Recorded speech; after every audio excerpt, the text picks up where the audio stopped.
2 straight wins against Detroit here at One Oak Field in a 5-goal thriller and a 1-0 success at the Indy 11. Good evening, everybody. Welcome into One Oak Field. My name is Dave Saunders, joined by Steve Brox tonight for this one. And Steve, any team that comes in on 2 straight wins must come into their third game with confidence. Yeah, I think it's important for teams on the back of wins to keep building momentum, right? Scraping a 1-0 win at the weekend and moving into this third game. Obviously, you're going to want to win it in the run of home games they have coming. It's important, but I don't think you can underestimate Miami. New manager, they got players back from injury, and a great win at the weekend against Phoenix. FC Tulsa of late have been used to scoring some very late goals. So this strike from Epps from the edge of the box, I'm a big fan of this finish. This guy's been a key player for them this year. Lots of minutes, and that's a fantastic technique to pick it out. Just the keeper's right there. The other player that I think is going to be super important if Tulsa are trying to push for the playoffs is this guy, Goodrum. They've got to get him the ball. They've got to give him the opportunity to score. He can show you he can score difficult goals like that one. Great header, very Van Persie-esque from the World Cup. I mean, the technique to do this, any forward can tell you. Diving header on the run, across your shoulder, very difficult. Now this guy Murphy with Miami, been around the league a long time. He is a poacher, he's clinical. This finish, again, to have the awareness, not just to strike it across the goalkeeper, but to lift it in the top corner is fantastic. And obviously, rounding off the win against Phoenix, 2-1, big win for Miami. Was a big win for Miami, and they are here at One Oak Field tonight, which is over 90 degrees down at field level. We're back after the break with your first half lineups and of course your first half call. It is FC Tulsa versus Miami FC.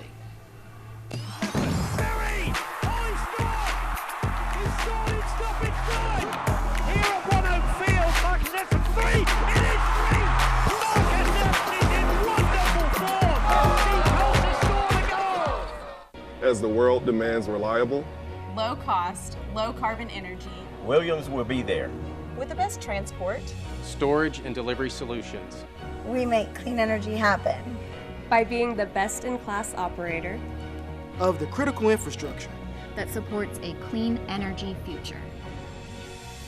Williams, we make clean. Being run like a startup. I think it's a remote mecca that's in the ground stages. The city is genuinely welcoming of new people and new ideas. If you're a full-time remote worker looking for something new, check out Tulsa's thriving community of more than 2,000 remote workers. Visit TulsaRemote.com to learn more about how you could receive $10,000 to move to Tulsa and apply now.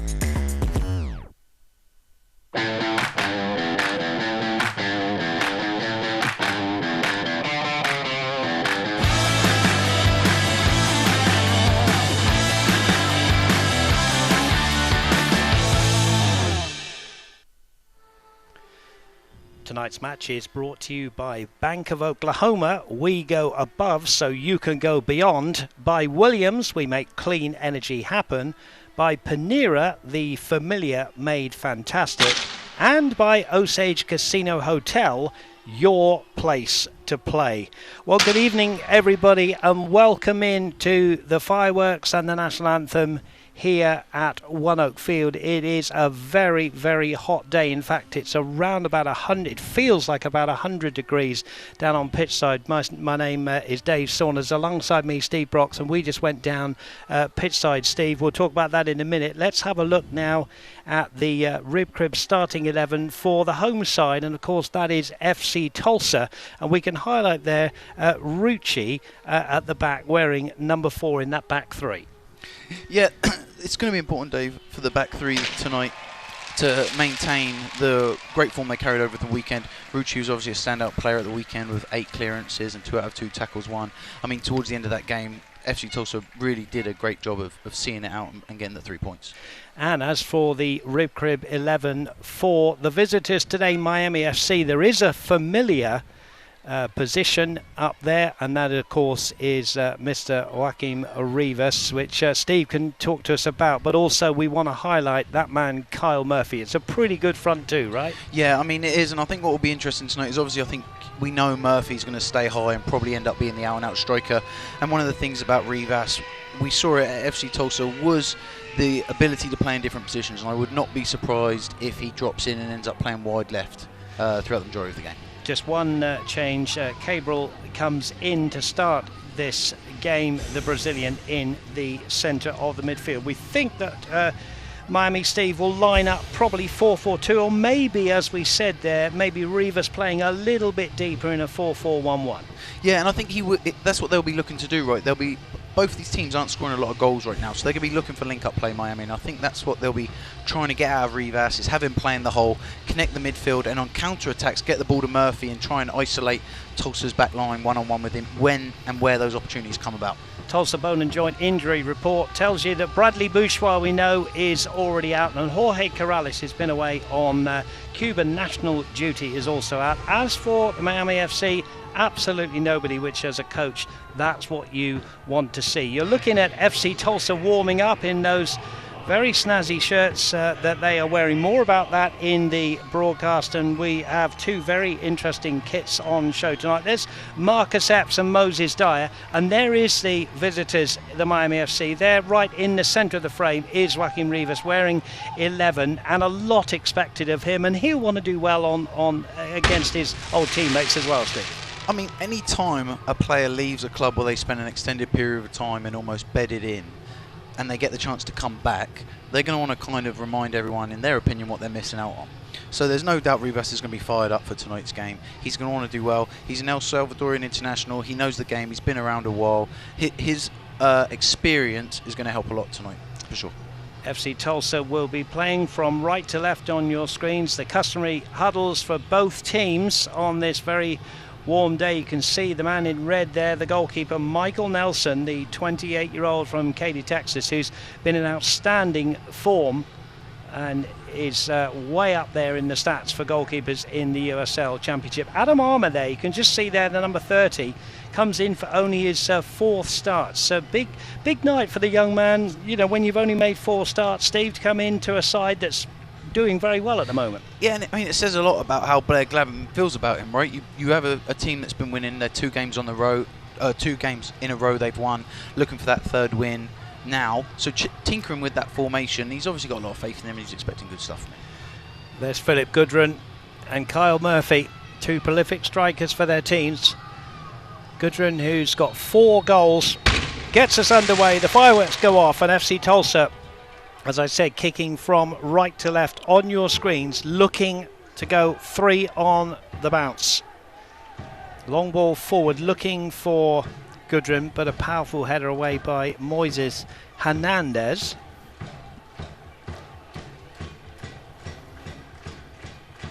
And really, Steve, as the home side, it's up to FC Tulsa to unlock the door, and maybe against quite a few players in the Miami FC sitting behind the ball.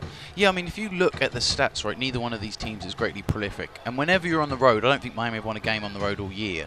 They're going to look to counter-attack. You saw that early on, right? They're trying to get the ball long to Murphy, try and get him running at the back line, similar to how he scored at the weekend. And I think that's what they'll be trying to do tonight. Here's Marcus Epps, who started the last couple of games on the bench. Scored the dramatic winner in the 3-2 win against Detroit back on the last day of June.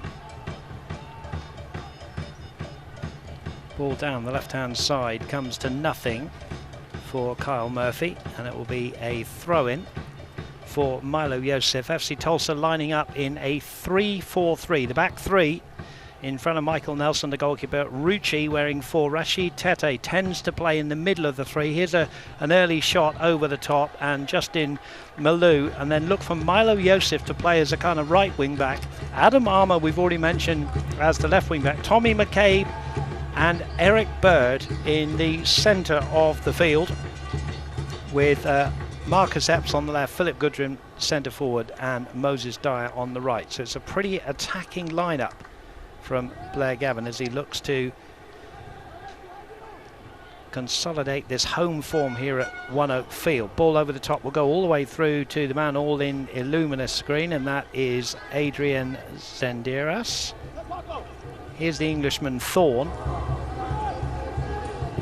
Out to Aidan Stanley, the 23-year-old. Christian Soto wearing 99. Long ball from the back, looking to go over the top for Rivas, easily cut out. Eric Bird slides in the midfield. Again, good play from Hernandez, gets the ball here to Paco Craig. Craig goes long over the top, looking for Michael Salazar, who just won't get that one. Early signs from you, Steve, of long ball maybe from Miami? It does look like Miami are trying to isolate the fact Tulsa are in a back three.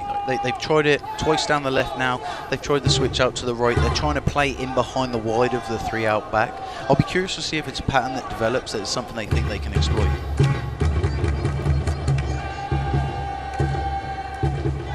Getting behind the home side on this glorious night here at One Oak Field. It really has been a glorious week, and today certainly the hottest of the 3 days, Monday, Tuesday, Wednesday. It's been certainly in the high 90s and feels like, as I said, into the triple digits down at pitch side. Steve and I just went down there for a few minutes and it really was pretty warm down there. Good ball down the left-hand side. Epps just about keeps it in. Marcus Epps now. Can he drag it onto his right foot? He certainly can. Epps onto his left foot. Epps onto his right again. Good block from Curtis Thorne. Headed away. Marcus Epps showing what he can do. Now here's Goodrum. Moses Dyer slips it out here to Milo Yosef. Yosef will go back to Justin Malou. Goes infield to Tommy McKay. Yosef again, back to Malou. Patient now from FC Tulsa, who like to possess the ball. And as we said, plenty of white and blue shirts in behind the ball. Ball worked out to the left-hand side to Adam Armour. He slips the ball to Moses Dyer. Good possession, Steve Brox from FC Tulsa. Yeah, I think the important thing, Dave, is they're being patient, right? And that's a sign of a team that's in confidence. 2 wins in a row, you're comfortable on the ball, the team know how they want to play, they're keeping it moving and doing a good job. Adam Armour from Cary, North Carolina. Only his 4th start today, as we've alluded to. Here's Moses Dyer, shot blocked again by Cabral. Malou goes out wide to Milo Yosef. Tommy McCabe, who came from Detroit City FC, played against his old teammates in the last home game. Moses Dyer, McCabe. Goodrum was shut down. McCabe slides in, maybe a little dangerously. Steve Brox, that's one where the midfielder will say he went in fairly for the ball, won the ball, whereas the opponents say he went in foot up, studs up, and there should be a card. Yeah, I think it's a little bit soft, isn't it? He's obviously won the ball. I think it's probably with a follow through. If you see on a replay what's been the issue here, because he seems to win the ball with his first foot, but it's that second ball, right? And as you can tell, referees nowadays, they don't like the follow through. He's won the ball, you can't do that. Tommy McCabe escapes the yellow card. Has been booked twice this season. It's one of those, a few years ago, I know, shouldn't go on about the old days, but the coach would have said, great tackle, get on with it. But now it's much more, referees are going to give fouls for that now. Yeah, if they don't seem to win the ball completely clean, the referee seems to want to pull up. Any time a player goes to ground, it seems like he runs the risk of giving away a free kick. But I kind of agree with you that it appears to be a little soft. Hopefully the referee don't get too involved.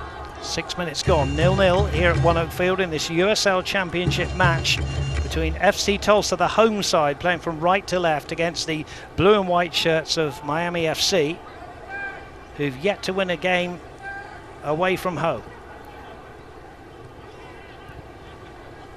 Paco Craig trying to get the ball down that right-hand side to fellow compatriot Curtis Thorne, who'd continued his run, playing at right back in a 4. With the ball in hand here, the 27-year-old Englishman. That's a good ball into the box. It was loose for a moment, still loose here. Eric Bird's got some work to do. Goodrum sticks out a leg. Keeping the ball in. Here's Paco Craig, who was born in London. He's got a couple of goals to his name this season. Moises Hernandez.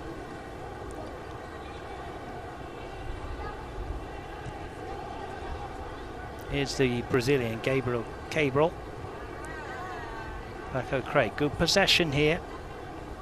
As I say that, the ball played long from Paco Craig, and that almost is my point. I know it's a commentator's curse, but when they were knocking the ball around well, it seemed to go well, and then the long ball came and it didn't go so well. But they know how to knock the ball around, don't they? Yeah, they clearly, and you kind of wonder, Dave, whether this is going to be a war of attrition with the heat, right? Is someone going to make a mental mistake? And I think that's what we're seeing them, is they short pass, lock a diagonal into the corner, and let's see if we catch them out. It seems to be what Miami are doing.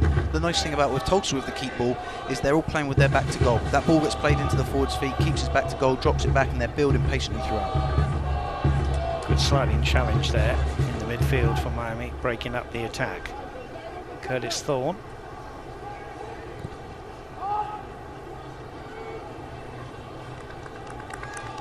And that one is away, and Thorne will have it again.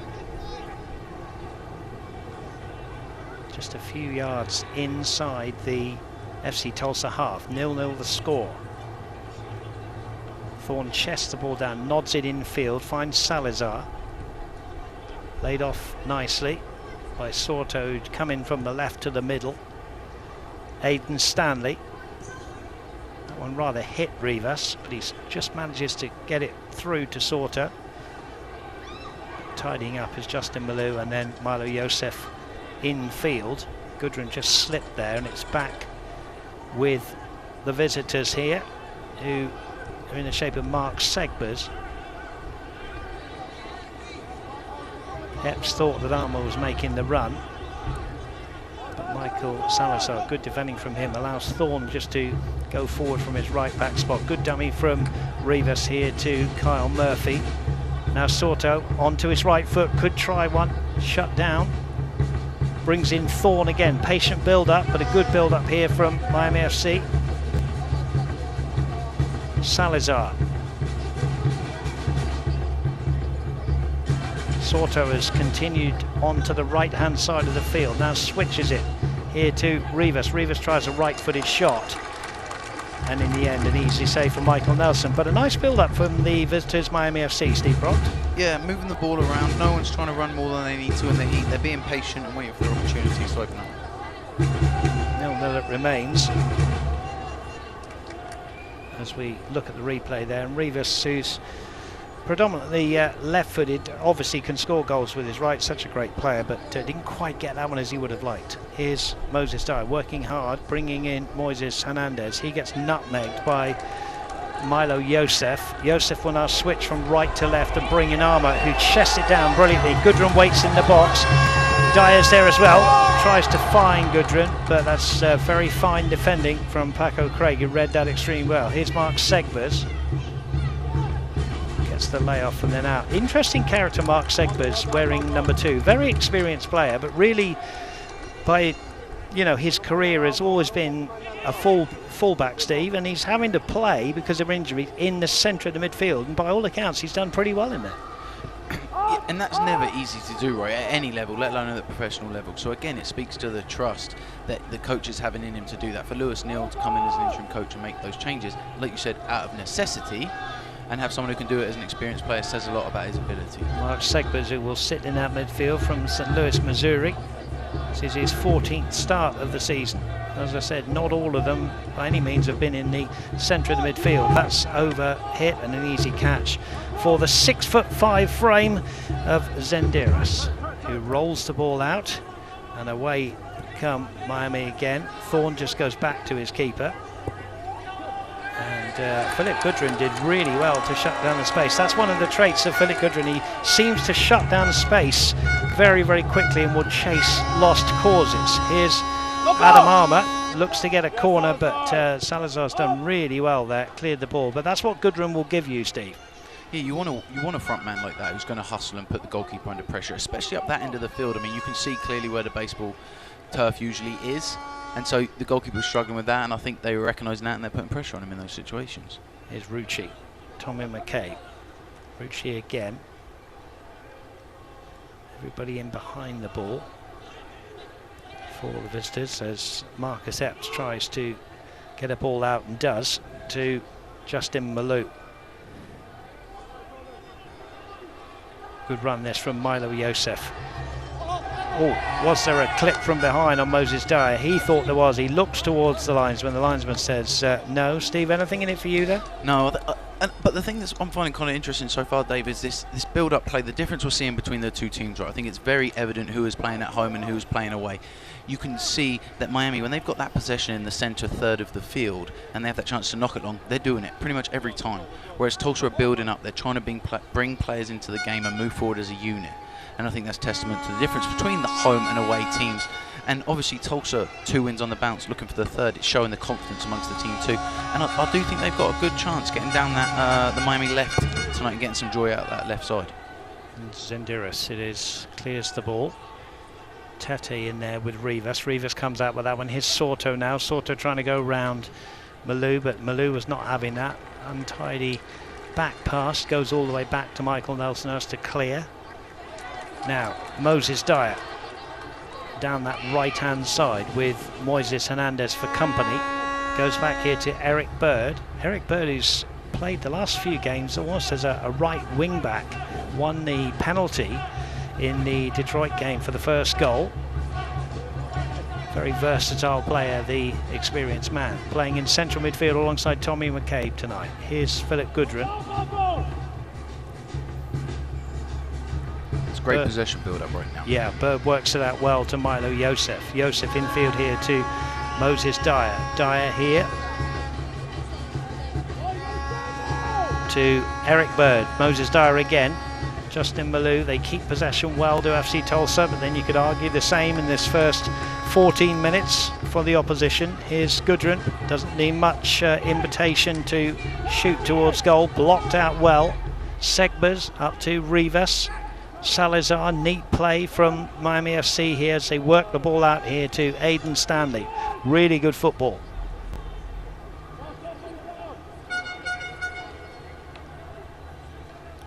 And that will be a foul as the world demands low cost, low carbon energy. Williams will be there with the best transport, storage and delivery solutions. Williams, we make clean energy happen. I hope I'm not spoiling the viewing for anybody if they're trying to keep away from the USA Panama score in the CONCACAF Gold Cup, but I can tell you after 88 minutes it is 0-0. That one would go to extra time, 89 minutes now, and of course later on tonight at 9 o'clock Tulsa time, Jamaica play Mexico in the other semi-final. Plenty going on as well in the USL Championship tonight as people start to look at different teams and their scores. Give you some latest scores in just a moment. I can tell you there's been a couple of red cards in the USL Championship tonight. In other games, it's currently 1-1 between, finished 1-1 between Indy 11 and Charleston Battery. Detroit and Loudoun late on there is 1-1. There was a red card in that game. Louisville 0-0 with Pittsburgh, as is El Paso and San Antonio, and as it is here as well between FC Tulsa and the Miami FC. And we've seen a lot of good possession. And we're seeing more from FC Tulsa here with Milo Yosef, neither goalkeeper having to make a save inside these first 16 minutes. And that's a shot wayward from Moses Dye. But both teams possessing the ball pretty well, Steve. But alas, as I said, nothing for goalkeepers to do at the moment. No, and I think the possession could be born out of the conditions, right, Dave? In these situations, you don't want to be trying to knock balls long and make players run when they're not in places. You want to be smart, play the way you're facing, keep the ball, make the other team work, which is what you see both teams trying to do. Foul there, just too much close attention from Adam Armour there. And the experienced Michael Salazar. Referee wants the ball back in the right spot. The referee tonight is Ilzen Pekansana, and the assistant referees are Brian Marshall and AJ Franklin, and the fourth official tonight is Will Franklin. Here's Paco Craig then with the free kick. He played in the West Ham youth system there in East London. Made his home in the Miami FC back line. Very experienced campaigner and a steady campaigner as well.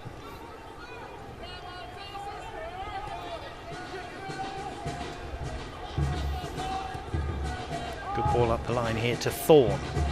Thorne, right-footed ball into the box, just eludes Carl Murphy. Decent ball in from the Englishman. Yeah, and again, Dave, if you look at Miami's heat map of where they're playing the ball, everything's coming down the wings, right? They're trying to isolate Murphy, give him the opportunity to run onto the chances.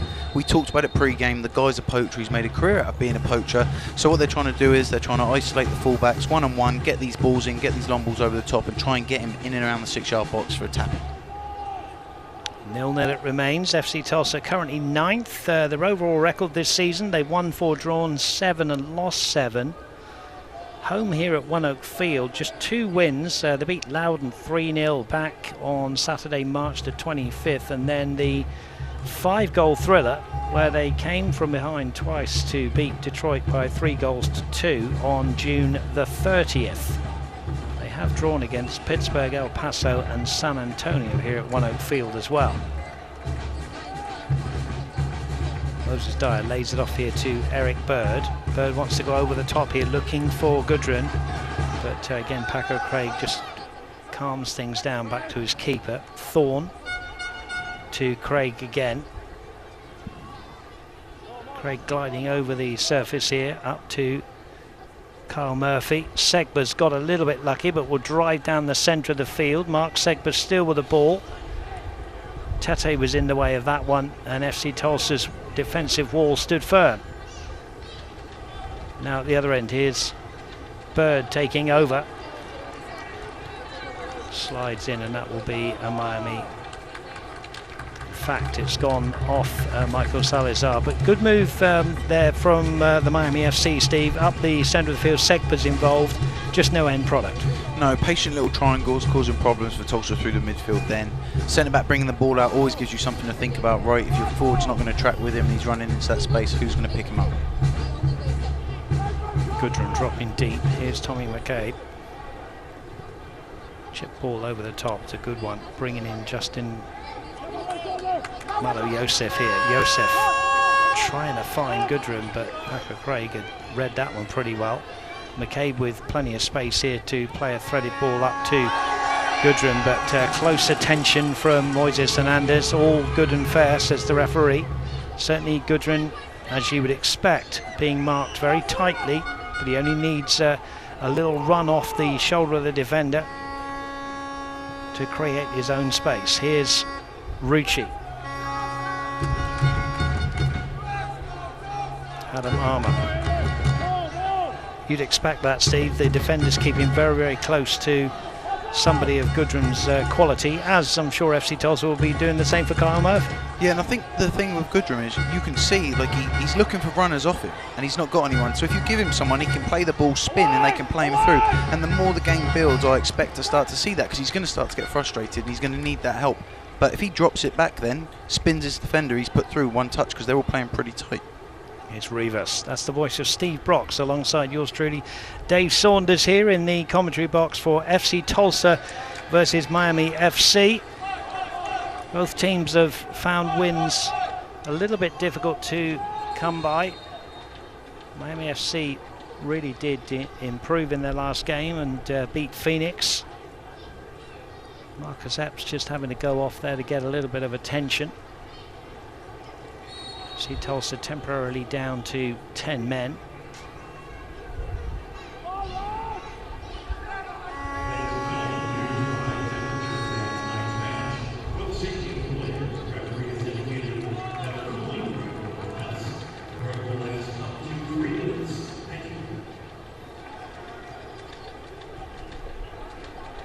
Here's Eric Bird.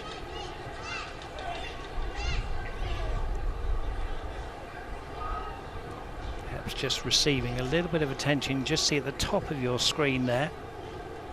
I think it's anything that's going to keep him away from the game for too long. 0-0 it is. We're in the 22nd minute here at One Oak Field, still waiting for the first save from either goalkeeper. Both teams, of course, still aspirations on making the top 8, which would get them into the playoffs. Adam Armour just keeps that one in. Curtis Thorne is a good player and does well to get the ball up to Michael Salazar. His Segbers. Referee will say that that was a foul, and it will be a card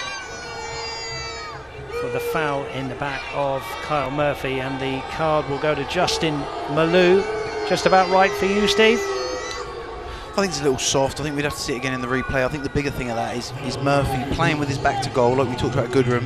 One touch layoff, and you force the player to make a decision, right? So the ball comes into feet, he makes a decision. It's a little soft from the referee, but the bigger thing about it is Miami are trying to look for those triangles around the corner. And I think if Tulsa can start to do that with Goodrum, I think they'll have some joy. Justin Malou's second yellow card of the season.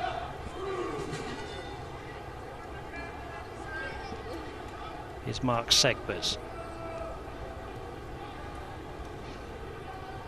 Still probing are the Miami FC here in FC Tulsa's half. Here's Paco Craig. Marcus Epps back on the field, forces him to go back, and Goodrum could almost be in here. Zendiris had to do really well coming out of his goal. Craig again over the top, reaches under this one, heads it away. Armour inside one challenge, and then Gabriel Cabral there sliding in, and I think he got the worst of that. Armour comes away limping. Just one of those, Steve, when you slide in, and I think he was caught on the face there. I think he's okay though. Adam Armour has done a pretty decent job on the left-hand side for his side in his fourth start of the season. The tempo of the game's interesting, Dave. It goes through spells of trying to be a little bit of zip about it, but then everyone seems to slow down and everything seems to slow down. And I think that it's going to come down to who is fitter tonight. I really do think that, especially in these conditions. It's so hard to play out there. That is sapping your energy. Chasing loose balls is killing you. Be a part of FC Tulsa history and order your 2023 Route 66 kit or Interstate kit today.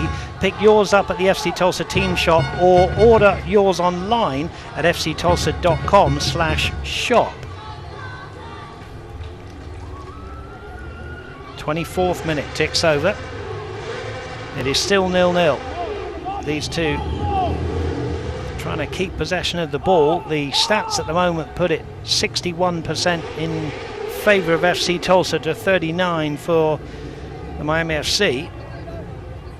Malu Yosef, who's seen a fair bit of the ball on that right-hand side, interchanging here with Moses Dyer.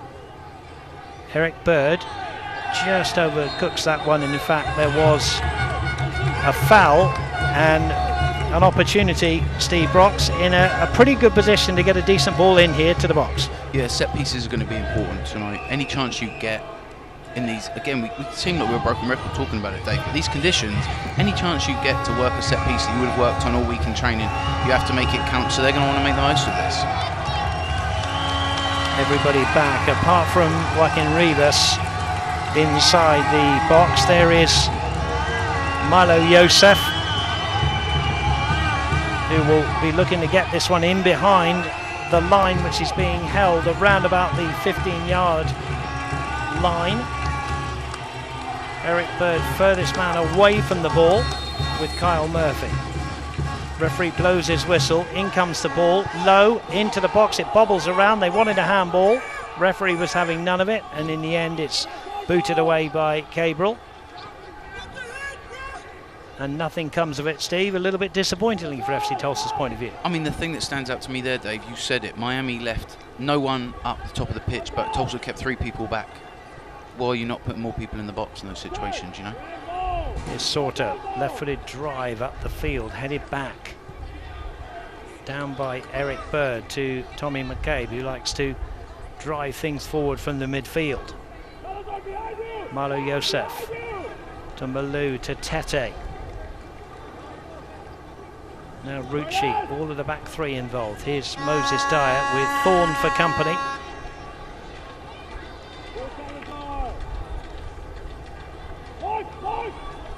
Moses Dyer looking here for Eric Bird inside the box, and the referee just for a moment put his whistle to his mouth. Eric Bird was certainly hit in the back.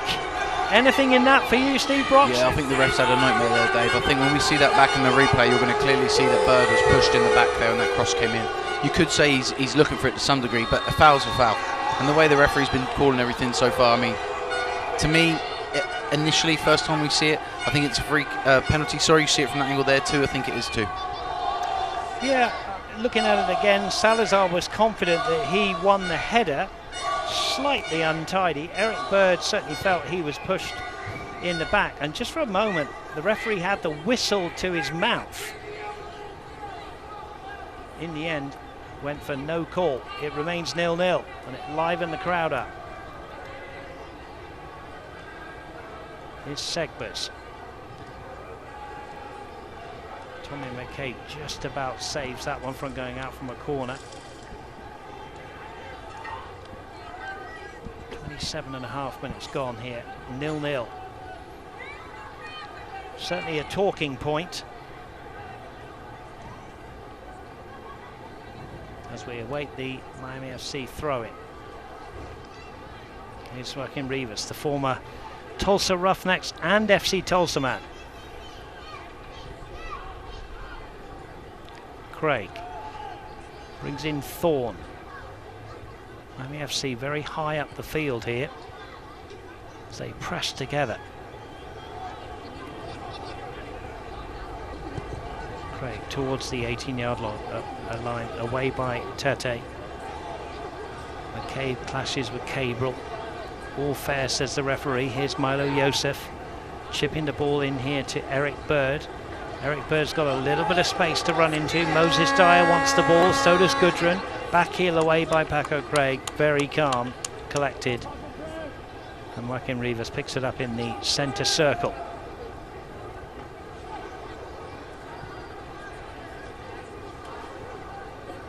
Do FC Tulsa need to look at the way they're trying to find Gudrun's feet, Steve? And you could argue the same, you know, to Kyle Murphy for Miami FC? Yeah, I think the big thing for Tulsa is when they're finding Gudrun's feet and Dyer's feet, what options do they have? They're both running across the field, but they don't have anyone coming back for them. It's a little slow to build up from midfield. And with regards to Miami and Murphy, I think they're clearly trying to get down the wings and try and get into his feet from across the box and get those chances to him. I'd like to see Rivas get involved a little more, create some more stuff around the box. I think the game's kind of passed him by a little bit at the moment. They're going to look to bring him in because we are starting to see it get stretched just a little bit. Here's Gudrun having to drop deep tonight to get the ball. Now Marcus Epps is in behind the defence here. Pulls it back, there's a slide from the defender, there's a slide from Eric Bird. And it will be a free kick for the Miami FC as Bird was sliding in. And Eric Bird will get a yellow card for his troubles. And that's Eric Bird's 5th yellow of the season. Steve, first of all, the build-up from Marcus Epps and then the challenge from Eric Bird. Yeah, saw a little bit of hesitation from the goalkeeper, right? He was going to come for the ball, he didn't come for the ball, it allowed Epps to get in. I think it's a little unfair for Eric Bird. He's trying to win the ball. I don't necessarily think that's something that you have to give a yellow card for. The referee seems a little card happy, he's calling stuff a little bit soon, but it's kind of one of those things, isn't it, Dave? You see him give and you see him not. Yeah, I think seeing that ground level replay, you can see why the referee's gone to the book, and with the temperature, you can see why we're having a hydration break here, because 30 minutes have gone and a hydration break definitely needed tonight, and it allows me to just open up on a thing with Steve Brock. So I was saying to you before, Steve, we watched the game both sides of the pond, you know, for a long time, and in this sort of Pep Guardiola, I guess you could say, led tactics, you know, I was saying to you, something I was thinking about in the week, why do we still see very tall centre-backs? You know, we've seen a back four go to a three, and you had a pretty good answer for me, but you wonder if, as the game develops, with less sort of long ball, whether we're going to see not so tall centre-backs. Well, you see what you're seeing now, right, is teams build from across the whole spectrum. You need a goalkeeper who can play with his feet, you need a centre-back who can play with his feet, they need to be comfortable on the ball, you don't want to see them panicking. And you're right, it is this Pep Guardiola-led era, right, where players need to be very technical, be able to do a good 8-10 yard pass and be solid with those things. And the other thing I think you're going to start to see, and you talked about it with Mark Sedbergs creeping into the midfield and playing there, we go to an extreme and we look at Liverpool. They've moved Trent Alexander into a holding midfield role. England are playing him in a holding midfield role. And why is that? Well, he's a right back. He's good on the ball. He's composed. He can pass the ball well. And maybe that's what Miami have seen in Segbers. We've seen it in those brief moments he's had the chance to press forward. He's found good passes and they really help the team break up. So with regards to the tall centre-backs, Tulsa lack height at the back, right? They're a very short back line for a 3, and I think that's why Miami are trying to ping the ball over the top. But if you're good with your feet, you just need one fella back there who can nod everything away when it comes long, or a goalkeeper who can command his area and come get it. It's the voice of Steve Brox as we look at Marcus Epps. 26 goals, 18 assists over his championship career. Congratulations to him. He's making his 150th USL Championship appearance today. He's got a big smile on his face and having a good chat there with Curtis Thorne. 0-0 it is. Steve, you're summing up then of the first 30 minutes. Not a lot for each goalkeeper to do, but it's been an interesting tactical game by Mr. Gavin. Yeah, I think what you're seeing is almost like boxers just jabbing each other, right? They're feeling each other out. They're trying to figure out what to do. They're kind of in those early rounds. But I think you're going to need to see at half-time. I think Tulsa are going to need to make some changes to be more incisive. The opportunities Miami have to capitalise and counter-attack, they're doing so. But you're seeing it now, right, with Dyer. He's trying to get up and get the ball forward as quick as possible to try and catch Miami. But they're getting back so quickly behind the ball that you really are having to slow everything down. Epps plays a decent ball into the box there. It was just behind Moses Dyer. Soto picks it up, gives it to Mark Segbers. Segbers brings in Aidan Stanley right on halfway. He drives the ball only to the chest of Adam Armour. Interim head coach Lewis Neal is at the helm for the Miami FC. Up against Blair Gavin tonight.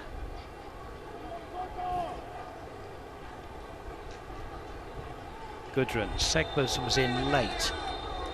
Referee will again go to the book here. But that's great though, Dave. That's what you want to see from Gudrun, right? Quick first time pass out his feet, getting it wide, making them make the decision, make them get the foul. Similar to what happened with Bird earlier in the goal. Third yellow card, the first one for the Miami FC. Here it is, we'll see it here in late, and you've only got to do one of those these days, Steve, and you're in the book. Yeah. So referee has set his stall out here with 3 yellow cards inside the first 32 minutes. 0-0 it remains. Here's Tete. Tete now under pressure from Kyle Murphy. Is working hard up there. It's never easy when you're not getting a lot of the ball to your feet and you're playing up there on your own, although you could argue that Joaquin Rivas is certainly aiding him up there, playing just in behind Kyle Murphy. Here's Gudrun. Rucci will find Adam Armour wearing 30. Marcus Epps has dropped in there, never afraid to let Adam Armour go further down the field. It's Marcus Epps. And Epps plays in Adam Armour, who's onside here. Now here's Gudrun. Chance for Gudrun, comes off the defender. And the first save for Zenderas to make. And it was Philip Gudrun off the defender's leg, but well found, Steve Brox, as FC Tulsa forced the first save from the goalkeeper. Yeah, I think Gudrun's going to want to have done better with that chance there. It's great build-up play from Tulsa. A little bit more zip about it. The game really was starting to get into a lull, and I think that they need to be careful to not let everyone slow down and keep options off the ball. And when those options come like that, you have the chance of Armour pulling it back for Gudrun. Here's Michael Salazar, well found by Joaquin Rivas. Soto manages to get it out to Stanley. Stanley chips the ball into the box. Rivas is there, Rucci's there. Comes here to Curtis Thorne. Goes the long way, runs out of field, and it will be a goal kick. And there is a man down, I think it's Tommy McCabe.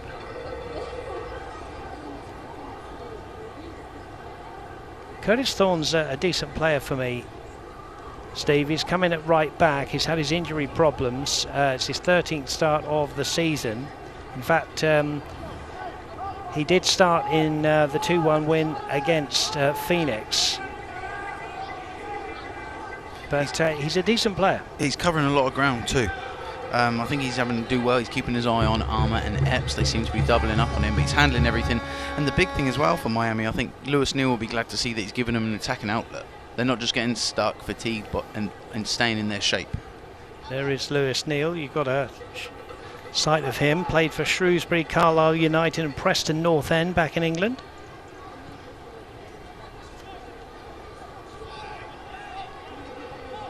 Ball runs nicely to Michael Salazar, the 30-year-old.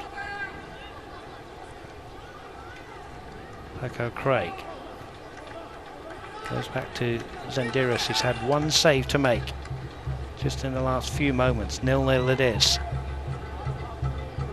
It's Rivas. Picks out Sorta really well. Stanley will go back to halfway to Moises Hernandez. Paco Craig, the home crowd still behind FC Tulsa, as they have been all season. Now here's Marcus Epps. Moses Dyer's made a really nice run, but that is a great challenge. Interception there from Aidan Stanley. Had to be at his best there, did the young left back. Yeah, I think it looked like Dyer wanted the ball played a touch earlier. It looked like he was already set off, and I think he was hoping Epps would played him in earlier. But it's interesting to see that on those counter-attacking opportunities, there aren't a ton of players coming forward for Tulsa. Here's Kyle Murphy, surrounded by defenders. Loose ball. Here's Paco Craig.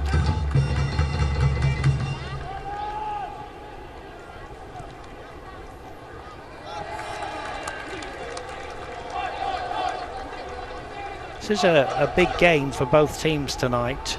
The results so far, with Indy 11 drawing 1-1 with Charleston, and Detroit and Loudoun playing at a 1-1 draw. You look at the likes of FC Tulsa and the Miami FC, and in the live table, they were good results for both of those, for both of the teams on show tonight. As we see Adam Armour coming forward onto his left foot. Adam Armour, can he shoot? He can. It's just wide. But you look at Loudoun, Indy 11 in 7th on 21, Loudoun 8th on 20. FC Tulsa currently, if it stayed as a draw, would be on 20, and Miami FC would be on 17. So you can see that this is a really important 3 points up for grabs tonight. Yeah, you need to do anything to try and secure your chances of playoffs, right? With so many teams being able to get into the playoffs, these are the kind of games at home that you need to be picking up 3 points in.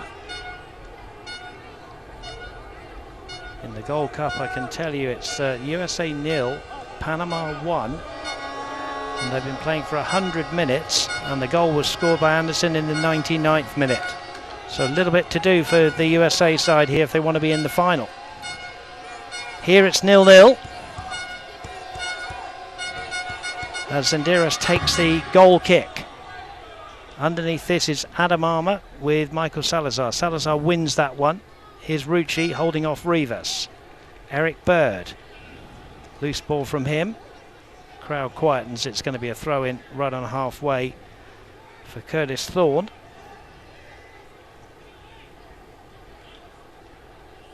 You know, one of the things, Dave, about these conditions a lot of people don't take into account is that it can be frustrating when you're that forward, right?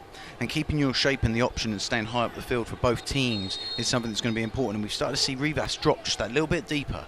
And he's come on the other side of the midfield where he's between them and the defence. And that means if Murphy does get the ball, he's going to be outnumbered 3-on-1. And you're really going to want to keep your shape. Both teams are going to do that. We've seen Goodwin drop a little deeper. But you have to have the outlet. And that's something they're going to have to keep an eye on throughout the game. It's the voice of Steve Brox alongside yours truly, Dave Saunders here. Thanks for your company here on ESPN Plus and My41 here in Tulsa. As we see another offside call, and it's going to be a free kick to FC Tulsa's Rucci, the Spaniard. Rucci, 28-year-old, has played in Iceland and Finland. Today is his 14th start of the season. Has played at left back. I was going to say, he didn't get many 100-degree days in Iceland, did he?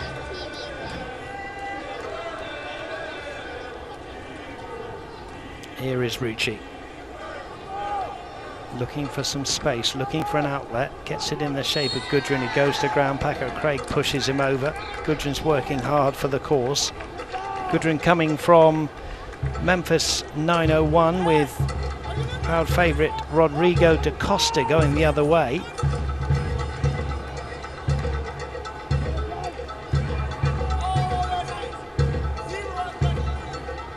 Here's Rucci. Back line of Miami pushed up. There's another foul, this time by Cabral in the central midfield, and Gudrun says every time I'm getting fouled, ref.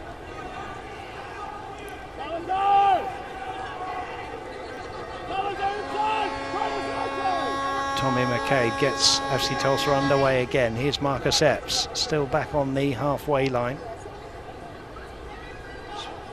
3 minutes to go till half time.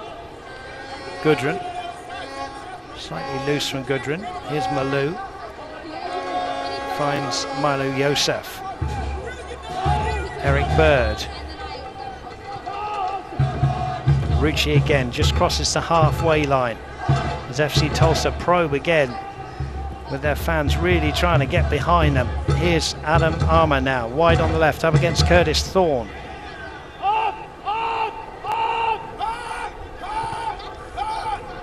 Gudrun trying to lay the ball off, just got in underneath his feet here. Here's Segbers tidying up Moises Hernandez.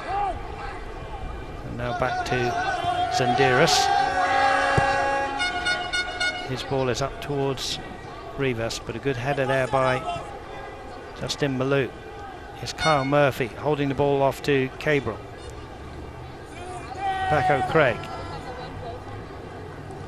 Sliding challenge coming in from Rucci with Salazar. Both players felt that one. And here's Aidan Stanley, and he will go back to Zindiris. 43 minutes gone, and the referee will want to stop the game for an injury here. Osage Casino Hotel Tulsa is your place for fun and entertainment after the match. Enjoy a world-class casino experience with high-stakes tables and over 1,600 electronic games. Just 4 miles from One Oak Field. Osage Casino Hotel Tulsa. Steve, chance for us to just review what possibly, if we go in at 0-0, what the coaches might say to their teams, as you've alluded to, on a very warm night. I think the big thing they're going to look for is someone to be incisive when going forward with the ball. It gets very slow, very pedestrian in the middle of the field, and I just don't think you can have that. Now, of course, it is because of the conditions, right? But tonight, both teams are going to need to try and pick up that tempo in the final third. It gets very slow when they come into the middle of the play. If they've not got options off the ball, it goes to what we said about earlier. You play it into a forward's feet, he needs options off of him. You play it out to a wide man, he needs runners in the box. And without anyone doing that, because it's so warm, it really slows everything down. So I think at half-time, what they're going to try and preach is intensity. Intensity, intensity, intensity. We've got subs, we can use them. We've got a water break, we can use it. We can control the tempo of the game. But let's be more intense with our forward play. Is it one of those nights where so far both defences are, dominating? I don't even think that's the case, Dave. It's almost like the two styles of play are just cancelling each other out. Both teams are playing very similarly, the difference being Miami trying to be a little bit more direct. But again, that's kind of changed with Rivas coming in a little deeper and looking for the ball, and Murphy holding the ball up and trying to bring players into play. But I think they're just pretty much cancelling each other out so far. We're going to have 5 minutes of time added on here as we look at what happened there, and it was just one of those challenges. Rucci there fairly winning the ball, Steve, and then it's just one of those awkward ones, Dave, isn't it? You go in, he slides in, and legs where you don't need him to be, and everyone feels a little sore afterwards and takes a minute to get up. But there they are, all is fair as they look to come back on the field. There's been some good battles all over the field. You look at young Aidan Stanley up against Milo Yosef on the left and right respectively. It's been a good battle. Obviously Gudrun up against Moises Hernandez and Paco Craig has been a good battle. I think that Tulsa would like to try and isolate Stanley a little more. It does seem they can get some more out of him when they're running at him, and I think in the second half that'll be something they'll be trying to do. Yeah, it's a good point you make, isn't it? If they can get the likes of Eric Bird out there maybe with an overload. As you say, Milo Yosef is out there, even Justin Malou pushing in there. Certainly Blair Gavin will have spotted that, as he will be talking to his players in the locker room in just a few minutes. As of course will interim head coach Lewis Neal for his side, Miami FC. So we're playing the 5 minutes then to be added on, and Rucci collects the ball deep in his own half and feeds it to Rashid Tete. Tete back from injury, has played the last 2 games and has certainly been much needed for Blair Gavin's men at the back, with a few injuries for the back line. Here's Hernandez to Craig. Craig to Thorne. Thorne right on halfway here. Will just go in field to the ever-willing Gabriel Cabral. His long ball forward, looking for Rivas up into the night sky. Salazar's underneath this with Bird. Curtis Thorne again, wide on that right-hand side, infield to Segbers, the makeshift central midfielder. Stanley heads an intelligent ball in towards Soto, but it's well seen. Milo Yosef completes the clearance, and Hernandez slices that one out. FC Tulsa again holding firm there, Steve. It just goes back to what we said, right? It's no incisiveness from anyone. 0-0 it remains. Thanks for your company here on ESPN Plus. Also on My 41 here in Tulsa. FC Tulsa looking for their third home win of the season. Miami FC looking for their first away win of the season.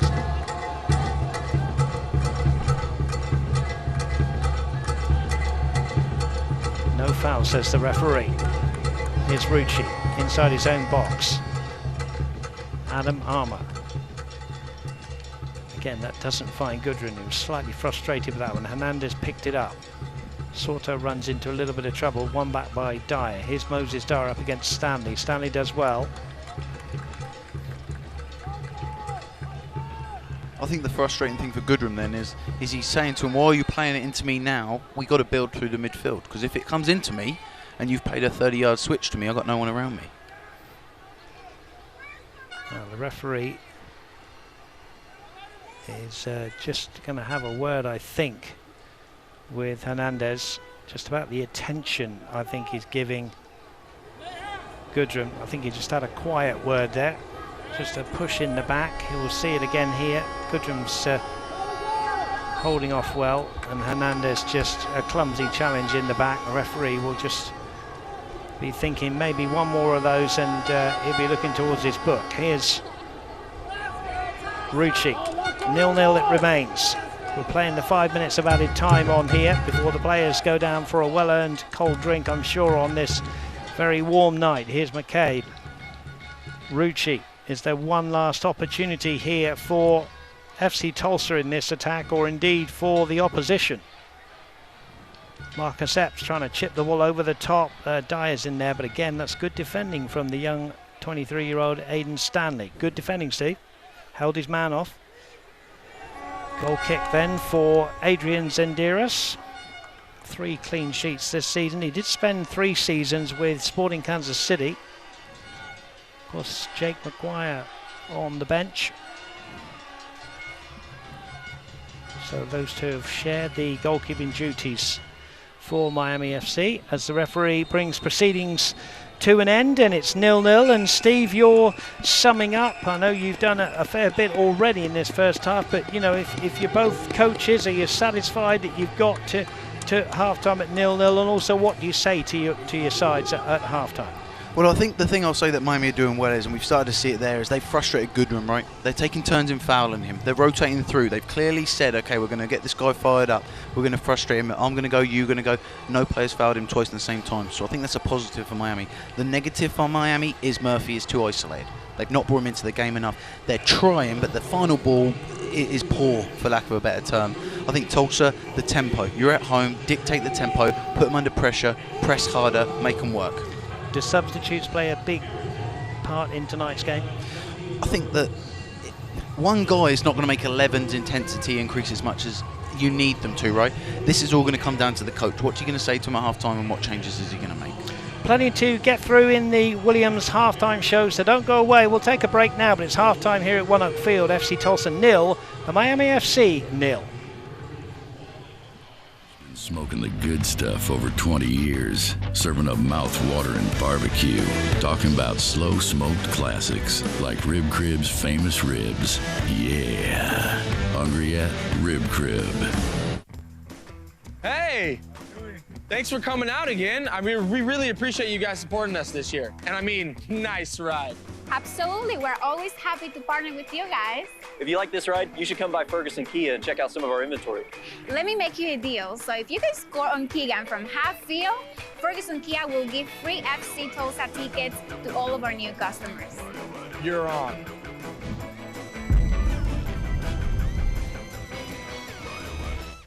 Waldo's Chicken and Beer is home of Southern Fried and Fire Roasted Chicken. Enjoy scratch-made tenders, flavor-packed chicken wings, and house-made sauces, mac and cheese, collard greens, hand-cut french fries, and our signature cheddar cheese biscuit. Finish off your meal with our homemade banana pudding. Watch all your favorite sports at our full-service bar while sipping on ice-cold beer or any of our craft cocktails. Drive-through, dine-in, or order online. Needing to feed a large group? Spice it up with Waldo's Catering. Waldo's Chicken and Beer, the best homemade fried chicken in Tulsa. Come see us! Hi, I'm Bill Knight for Bill Knight Ford. You've probably noticed the construction going on around us, so now is the perfect time to take advantage of our remote options in both sales and service. From a fully online buying experience, including signing all of your documents online, to our pickup and delivery option and service, where we'll bring the loaner to you. And of course, our mobile service van. So let us at Bill Knight Ford come see you and visit us online at BillKnightFord.com, home of the Knight Advantage. SeatGeek presents the High Five Strangers Guide. SeatGeek got him a great deal on tickets, so he can focus on what he does best, smacking palms. SeatGeek handles the tickets, so fans can fan. On a very warm and pleasant evening here. Alas, no goals between these two great rivals. FC Tulsa 0, the Miami FC 0. You're watching the Williams halftime show. Now, earlier this week, Adam Armour and Nate Worth from FC Tulsa volunteered with Meals on Wheels to deliver food to people in need. Let's take a look.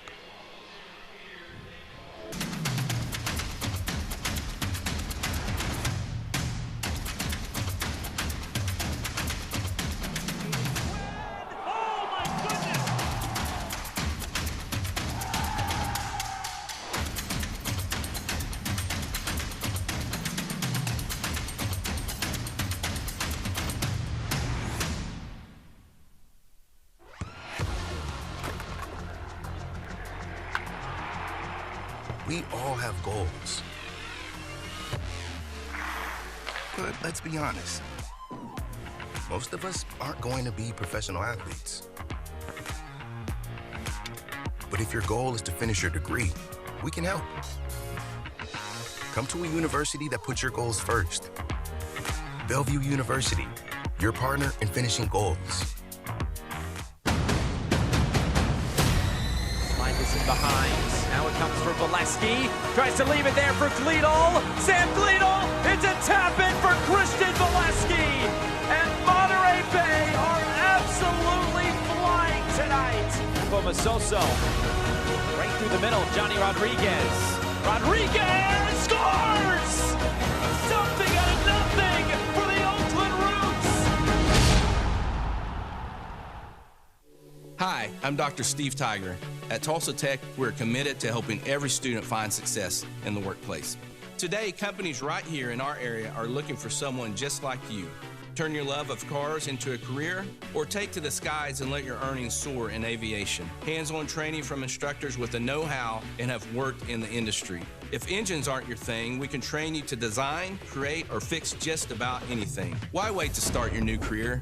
Make your own path today at Tulsa Tech. Welcome back into One Oak Field, where we have not been able to bring you a goal between these two rivals. FC Tulsa have never lost to Miami FC. But let's have a look at the standings of the whole division. Steve, we know that the top 8 go into the playoffs. A lot of jostling for position, and we can see with FC Tulsa and Miami around about the same place in the league.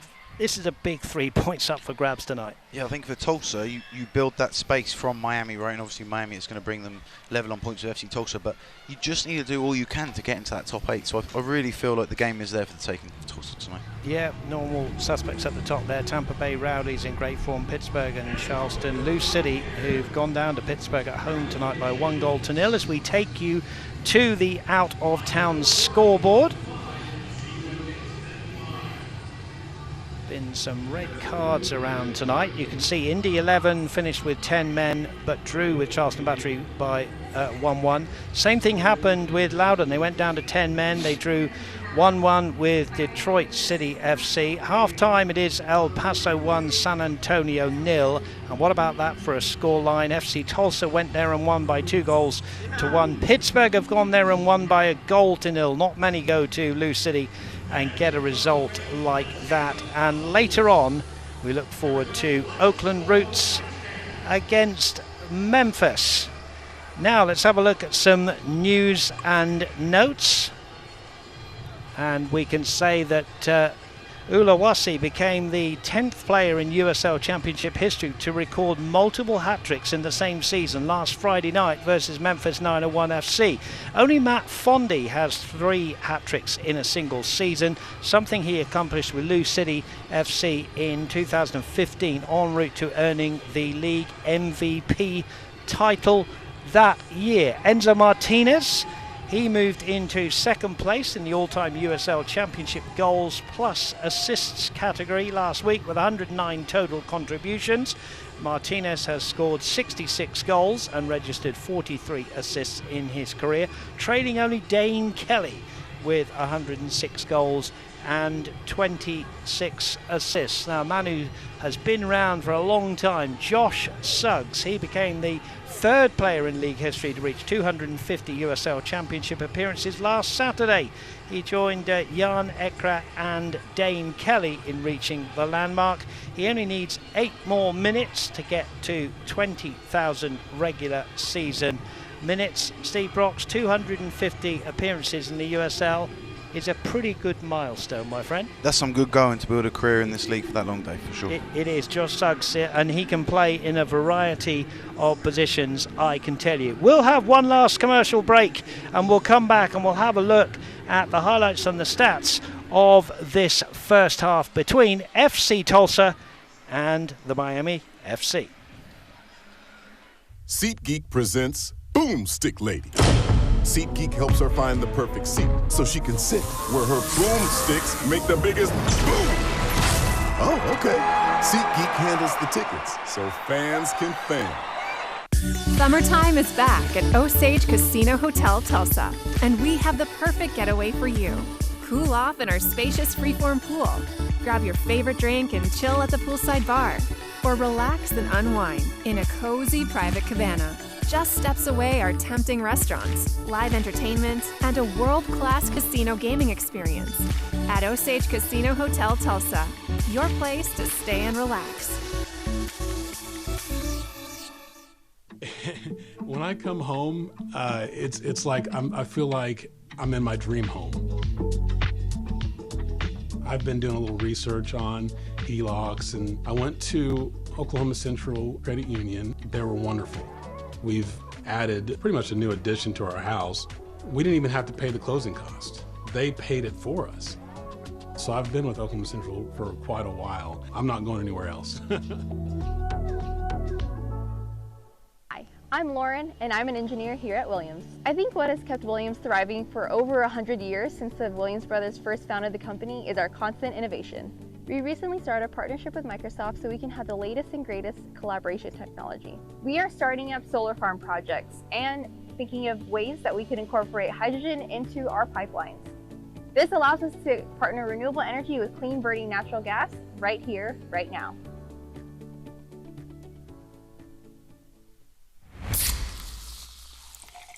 If you had to pause your favorite show because your spouse fell asleep,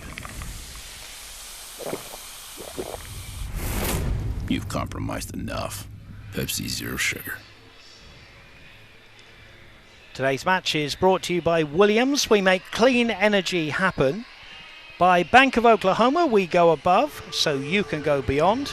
By Osage Casino Hotel, your place to play. And by Tulsa Spine and Rehab, a team of specialists in one place delivering lasting pain relief. Well, welcome back into One Oak Field as we roll the first half highlights, and with my partner here, Steve Brox, and we'll have a look first of all, Steve, at a possible FC Tulsa penalty here. Yeah, so my initial thought, Dave, even when I saw the replay, was a penalty, but I think from this angle, it's hard to tell whether that's come off the defender or Bird. There, it looks like it came off Bird, and the referee made I mean, it's difficult. There's no VAR. Who knows? Yep, you need VAR sometimes, don't you? And then FC Tulsa having a little look here with Marcus Epps in behind, but he just couldn't get anybody on the end of it. No, nothing there, Dave. And I think, again, that's what we touched on right towards the end of the half. They need support to come in the box sooner. Bird being there later is why he's having a lunge, give away a free kick, and then get booked. It's been a frustrating first half. He's worked hard as Tulsa's number 10, and that's Philip Gudrun, of course, but he did get some kind of a shot on goal in the first half. Yeah, I've been really impressed with Armour down the left-hand wing, and I think Gudrun wishes he would have done better there. If you give him that back, he's going to put it in at the far post, no problem. But Armour's having a great game down the left. He certainly is, and Gudrun working hard. And Gudrun and Murphy, they just need a little bit of space, and they can find the back of the net. Let's have a look at the first half stats, Steve, and I think you'll find here that the possession went pretty much in FC Tulsa's favour, but alas, they couldn't do anything with that 60%. Yeah, I think we're seeing a lot of keep ball, a lot of patient passing, but there's no real end product, no incision from either teams, and like we touched on, it's becoming a little slow, it's becoming a little pedestrian. I think the difference in percentage in possessions is really down to the fact that the way the teams try and carry the ball into the final third. Miami go for that long ball, they look for the diagonal ball over the top, try and catch Tulsa on the turn, whereas Tulsa are trying to be more patient. Dyer and Goodrum are willing to run side to side with the ball and try and spread it to the wings, and I really think that's where the difference is coming from. A shot apiece on target for both sides as we get ready now for the second half, and I can tell you that Miami FC have withdrawn Michael Salazar and they brought on the number 20 Ben Mines, and there they are in their huddle, the team from Florida who've come into town looking for their first away win of the season, up against FC Tulsa in their patina green and black shirts, black shorts and black socks. And there's Tommy McKay, centre of frame, alongside Eric Bird, those two anchoring the midfield. FC Tulsa playing, really you could argue a 4-3-3, or you could argue it to be a 3-4-3. There's Rivas there, and there's Ben Mines who's just come on wearing the number 20 shirt. And away we go, and it's the Miami FC then playing from right to left on the screens, hitting the ball long. Here's Tete just cushioning the ball down, brings in Justin Malou, who's booked in the first half. Milo Yosef, who's found it difficult against Aidan Stanley, but Steve Brock's alongside me made a very good point about trying to isolate the young left back. Yosef switches play to the left hand side, brings in Adam Armour, controls well, neatly down to Marcus Epps. Back to Rucci. FC Tulsa prepared to sit deep. They are in the first game of 3 in a home stand. They will be back here on Saturday against Hartford Athletic, who sit below them in the table, and also then RGV Toros on the 20. Loses Dyer. Adam Armour, decent ball needed, good block from the defender. Miami FC will go back home against Charleston Battery next Saturday before the following Saturday on the 22nd going to San Antonio. Seems like Tulsa's starting with a lot more intensity this second half. I think that's what Blair Gavin would have probably said to them. You know, we all know it's warm, but you have to play with that intensity. And you said it a couple of times in the first half. It's up to them to push the game here at home. You don't want to play to the level of your opposition. That's what you want to avoid doing. And Miami are quite content to sit back and say, come beat us, we're on the road.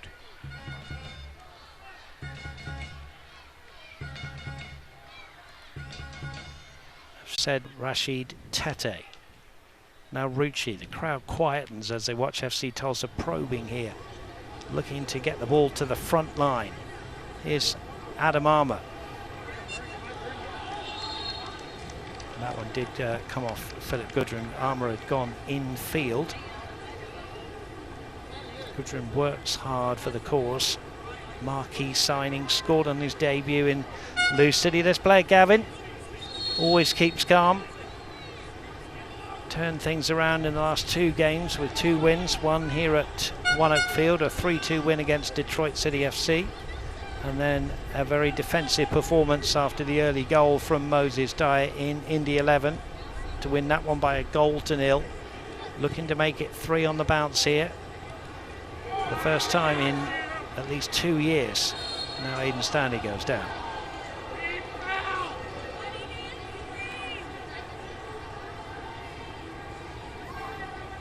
Big smile there from Milo Joseph.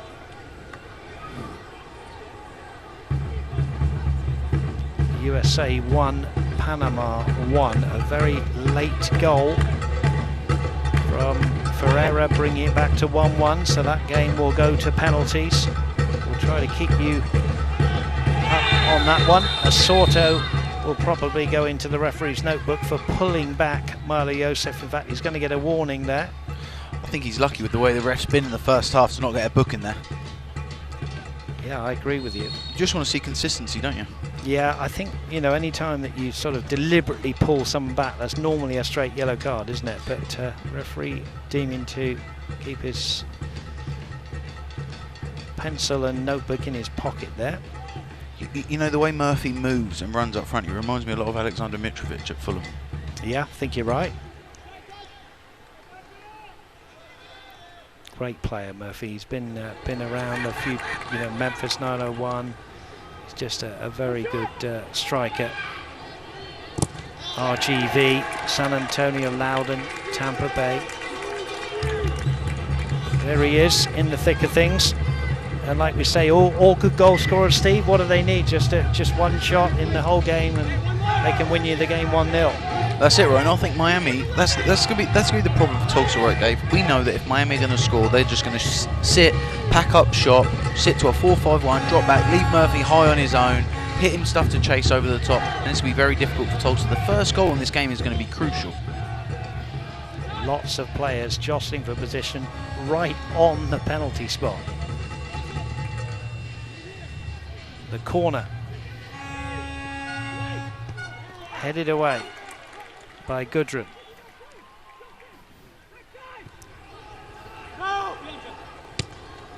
Back in by Murphy. Headed back in again, and a missed kick from Paco Craig. And then there's a late challenge on Eric Bird. And now at the other end, Gudrun's there with Zendiras, who does well.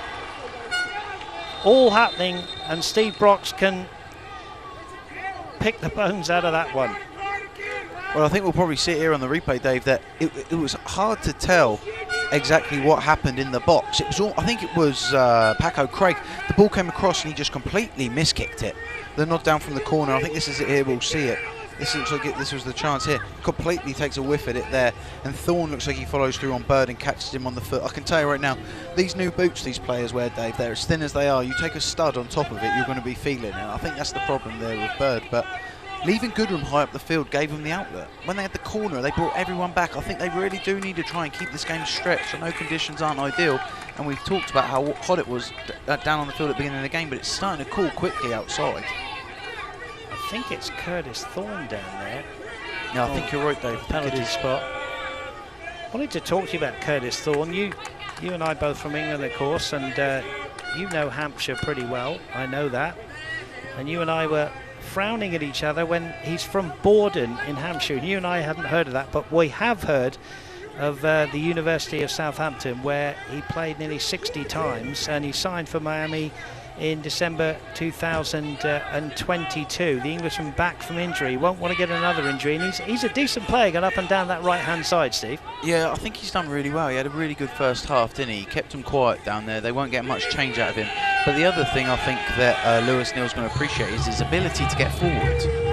You need an engine out of a fullback in the modern game, and when they're not doing that, you know, you think back to when Gary Neville at United, when they came in, him and Beckham, the support he gave Beckham coming down that wing, that almost became what you expected to see out of fullbacks. And as the game's evolved, they need to be able to do that and be able to pass and be mobile, and it's really become a difficult, challenging position to be. Certainly it has, hasn't it? Do you stick or twist? You know, you don't want to get caught with the ball over the top. There's Blairgavin deep in thought. Of course, he's got plenty of opportunities on the bench with Blaine Ferry, Colin Fernandez, young Nate Worth, who we rate very highly. Said Hadji is an attacking midfielder, and Angel Burnell and Christopher Pearson. So Blair Gavin might want to just change things up around about the 60-65 mark. We'll wait and see. You think he's going to need some tempo injection from the midfield, right? The fatigue that we're starting to see? Well, both Blaine Ferry and Colin Fernandez really could both be, starting this game in the middle. They're that good, and they were both signed this season. So certainly you're right, they could bring some energy in the midfield. As the world demands low-cost, low-carbon energy, Williams will be there with the best transport, storage and delivery solutions. Williams, we make clean energy happen. 0-0 the score here at One Oak Field. 54 minutes gone. The deadlock yet to be broken. But as Steve Brock said just a few moments ago, the first goal could be oh so vital in this game. The ball is out, says the assistant, and it will be a throw-in for Adam Armour, who's playing left back, left wing back for FC Tulsa. It's almost like he's sitting deeper the second half, Dave. You wonder kind of what's brought that change on. You're just wondering whether he's just allowing a little bit of space for Marcus Epps. He's being surrounded there. You're just wondering whether he was suffocating Marcus Epps's positional play, but who am I to say? Here is Epps. Strong ball back to Michael Nelson.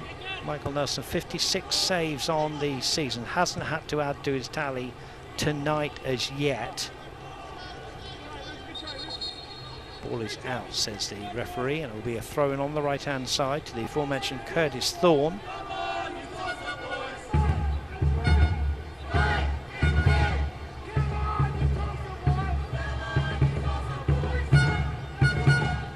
Here is Epps winning a throw-in for his team.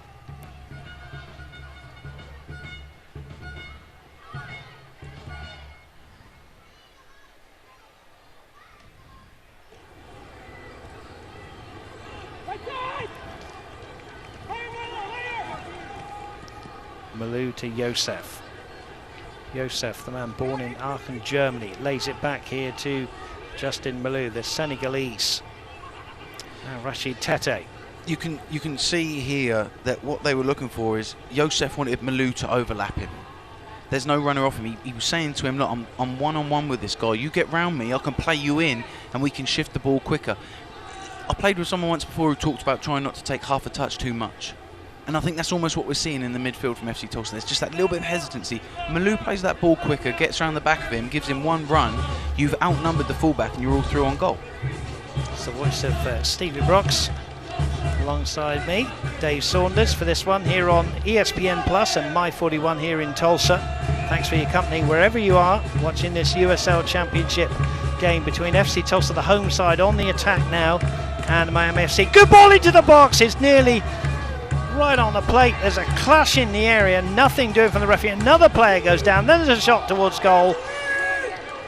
So FC Tulsa having two players pushed over in the box. Nothing doing, says the referee. And in the end, it is Yosef who fires over. But FC Tulsa getting a little bit closer, Steve Brox, in the 57th minute. And I think what was the thing we noticed, Dave? More people in the box.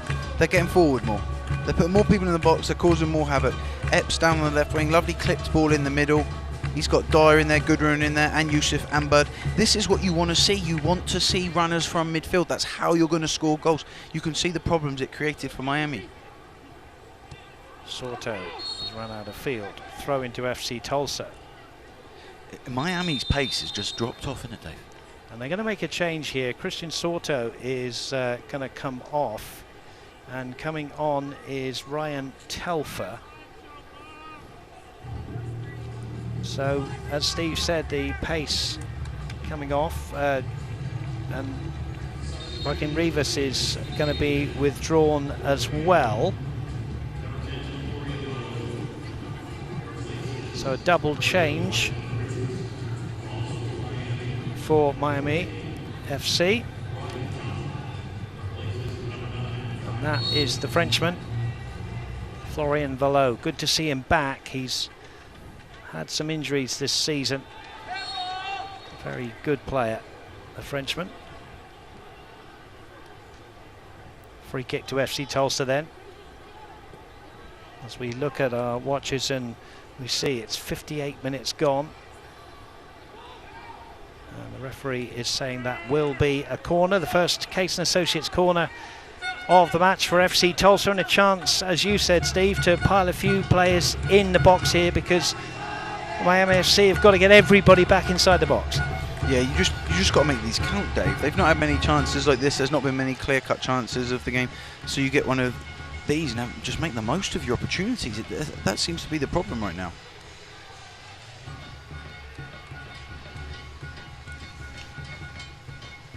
With the responsibility, Milo Yosef.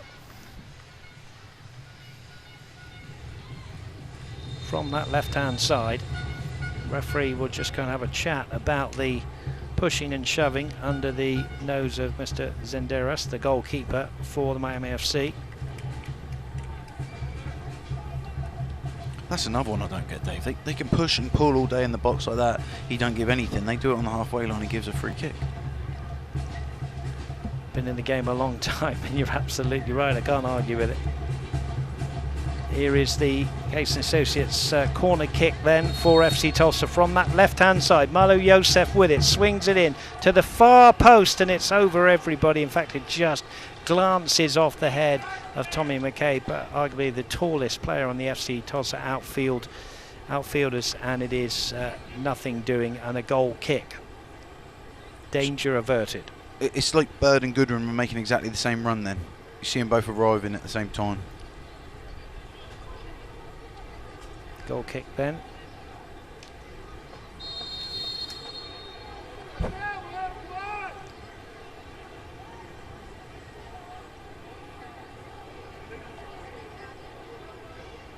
Crowd here in their numbers behind Zenderas' goal on the grassy banks there. They always bring the blankets out, and the kids are out there running around, and lots of families in on this Wednesday night. FC Tulsa going for predominantly 8 PM kickoffs. You know, Bird's got to be careful, Dave. He's already been booked, and if he gives another one of those little fouls away, that ref's going to do him for persistent offending, and that might be something that Gavin looks for, which would be a shame, because he's the one who seems to be bringing all the energy from midfield. And there are some, yeah, it would be. There are some natural replacements, as I alluded to earlier on. You've got Blaine Ferry and Colin Fernandez. Here's Aidan Stanley. Cabral.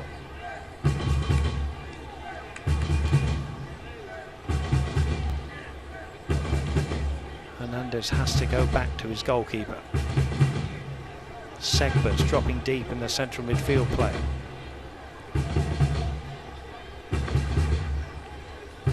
Ball worked up to Ben Mines, the second half substitute. Haven't said his name too much. Long ball forward. Tete will have to be careful to get it back to his goalkeeper, Michael Nelson. Hurried from Nelson as he was under pressure from Florian Vallot.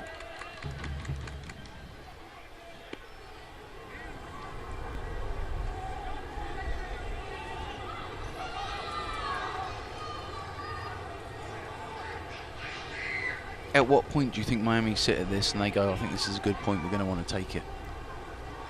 Just having the back of your mind, someone like Kyle Murphy, though, don't you? You know, as a prolific goal scorer, just needs one opportunity, as you, I think, said early on in the game, with the heat and your mind in the game. A defender takes their mind off just a little ball that comes in, it can all change so quickly. And of course, if one team scores, it just makes the other team go and open up the game a little bit more, doesn't it? So we'll see how it all pans out.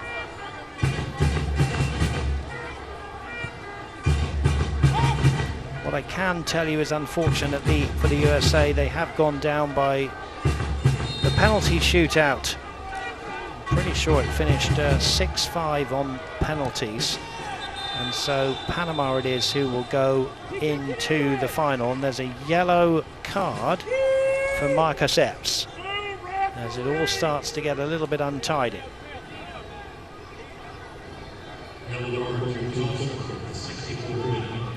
I don't think the ref's really been as consistent as you'd like. That's a little bit silly giving him a yellow card for that, for some of the other stuff he's left go tonight.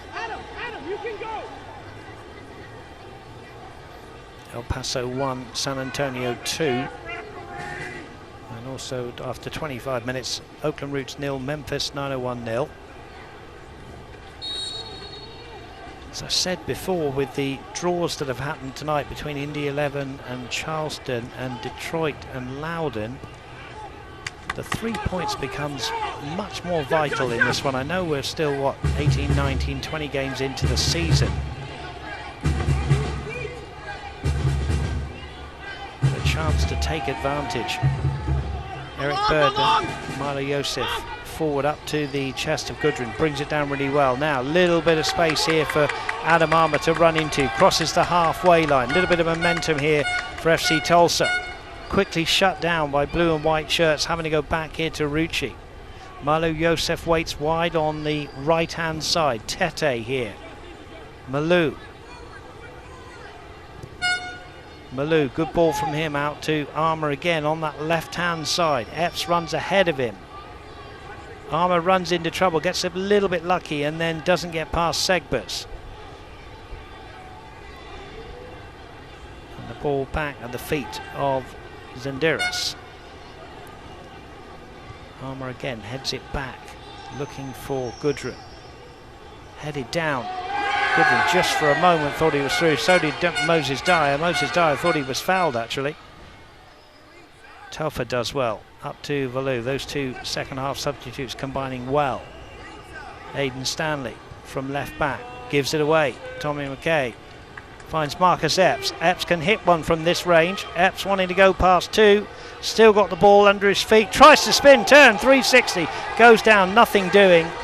Just seemed to have taken the wrong avenue there, Steve Brox. I think the opportunity was, Dave, if we get a chance to look back at that, Epps had a chance on his left foot to take a strike when he had them all going the wrong way, and he didn't pull it. He desperately wanted it on his right foot. It was clear to everyone, and all they had to do was stand him up and keep forcing him left, and that's why he's trying to have to spin through everyone. Now here's Eric Bird trying to play the ball in. It's going to come to Epps here. Could hit it again with his left foot onto his right. Epps with a shot just over the top, not too far away. But a couple of opportunities, Steve, where Marcus Epps might have liked to have had a left-footed shot. Yeah, again, it's another one, right? He takes it quickly. When this ball comes across him, he can move it onto his left and strike it. But we saw before the game, didn't we? We looked at some of the late goals Tulsa have scored. We looked at Epps' strike with his right foot from the edge of the box. But when we see it here now, this shot here, when he shifts it just past Thorne here, you want to take that on your left. Now, bang, didn't do it. So now what am I doing? I'm running into I've got nowhere to go. I'm in a dead end. I'm going to have to try and Maradona walk my way through it. I don't get to.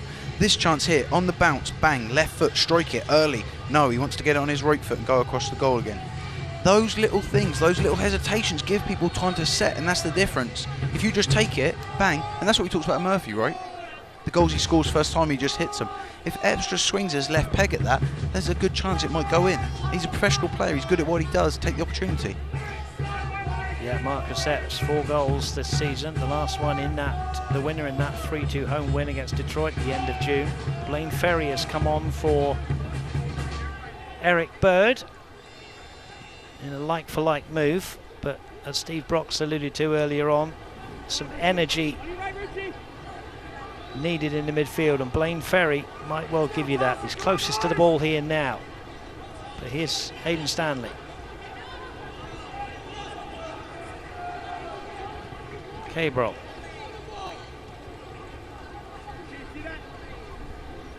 Thorne. Infield to Cabral again. Laid off here to Segbers. Moises Hernandez. Murphy with an untidy challenge from behind, but the referee says we're going to play on. No call. Player down, and in fact we are going to have to stop the game. I think it's Tete down there, Rashid Tete, who has just come back from injury, the Ghanaian. Tete was signed from New Mexico, where he made 83 appearances. He was voted Rookie of the Year in New Mexico in 2019. We'll just see it here, Steve. It's a slightly untidy challenge. Yeah, it's just a little bit of an awkward coming together, isn't it, like we saw earlier? There's not much in it. It's a contact sport. It is what it is.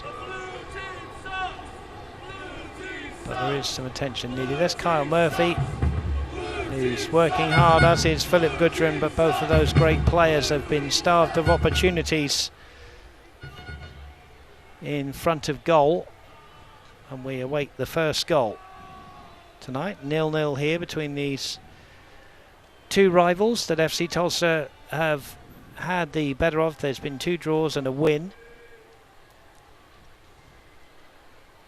but the fans have stuck with it and needed refreshment throughout the course of the evening, as we have an injury here and a slight lull in play.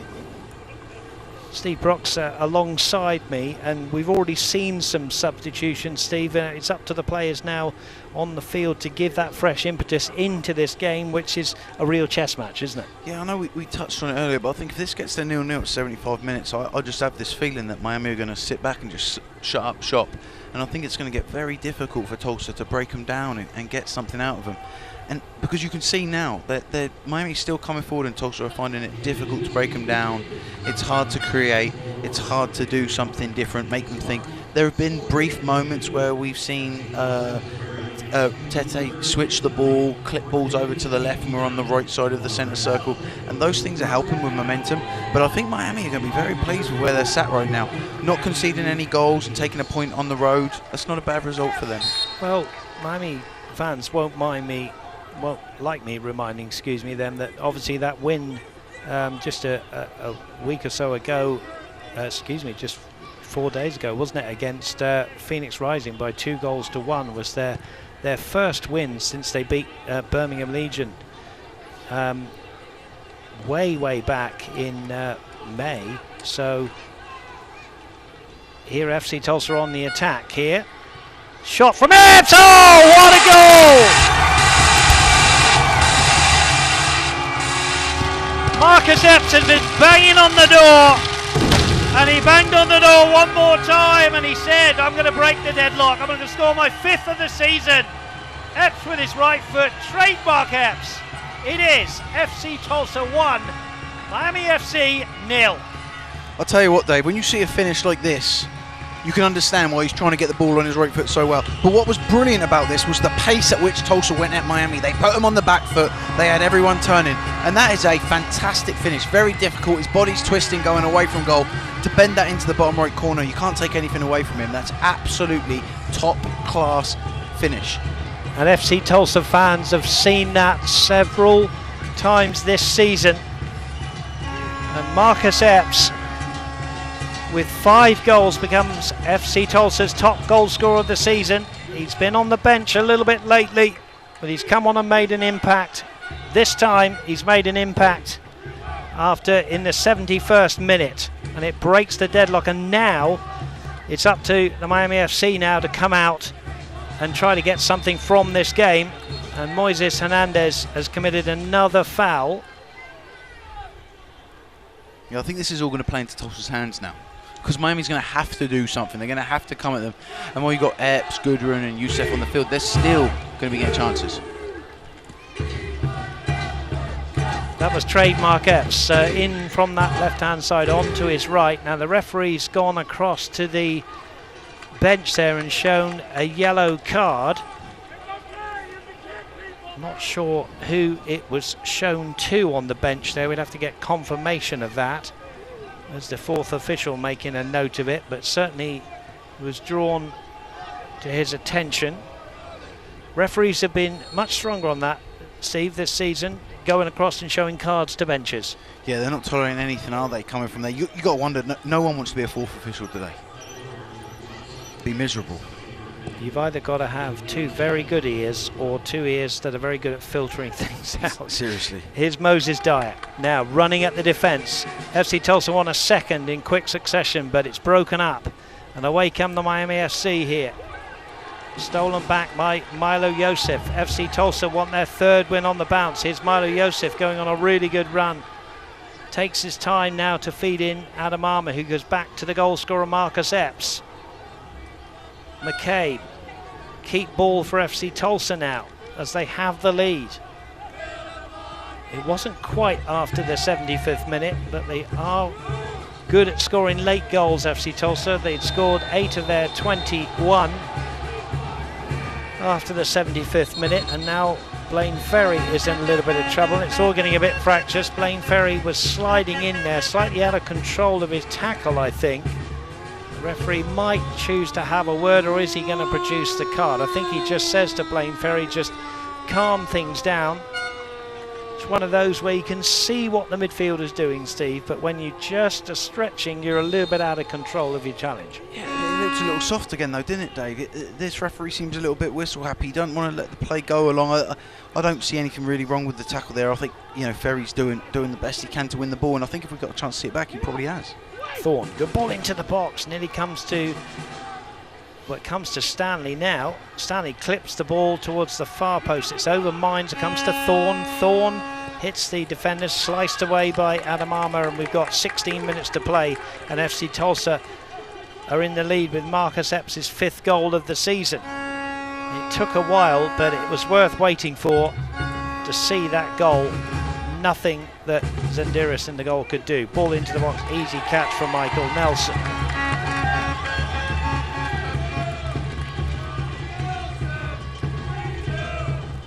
Kami rolls the ball out here for Malou.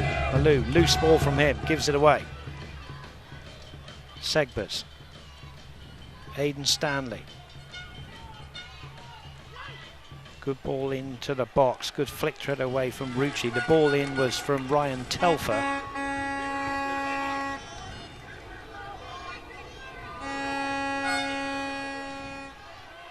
Rucci's won that one fairly, says the referee. Epps now with the freedom of One Oak Field to run into. Threads the ball through for the hard-working Philip Gudrun here. Gudrun's got Moses Dyer inside the box. Gudrun's going himself here. Clips the ball to the far post. Out comes Zendiris, collects it easily. And again, Gudrun, you have to applaud him for his work rate tonight, Steve Brox. Yeah, he doesn't stop running, does he? He's always providing an outlet, but what's nice is, because the tempo which Tulsa's trying to get forward, with Epps then, it's allowing Gudrun to run into the space and not have to play with his back to goal with everyone building up behind him. The yellow card has just been shown to Adam Armour. There's a Miami player down. It happened off the ball.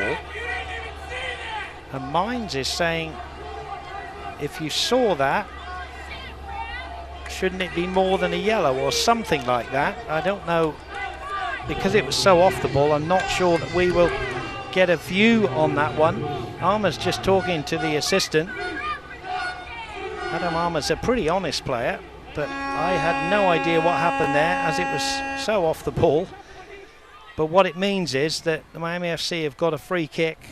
It is quite a way out, but they could get this in behind the back line. They need something quickly here. 14 minutes to go.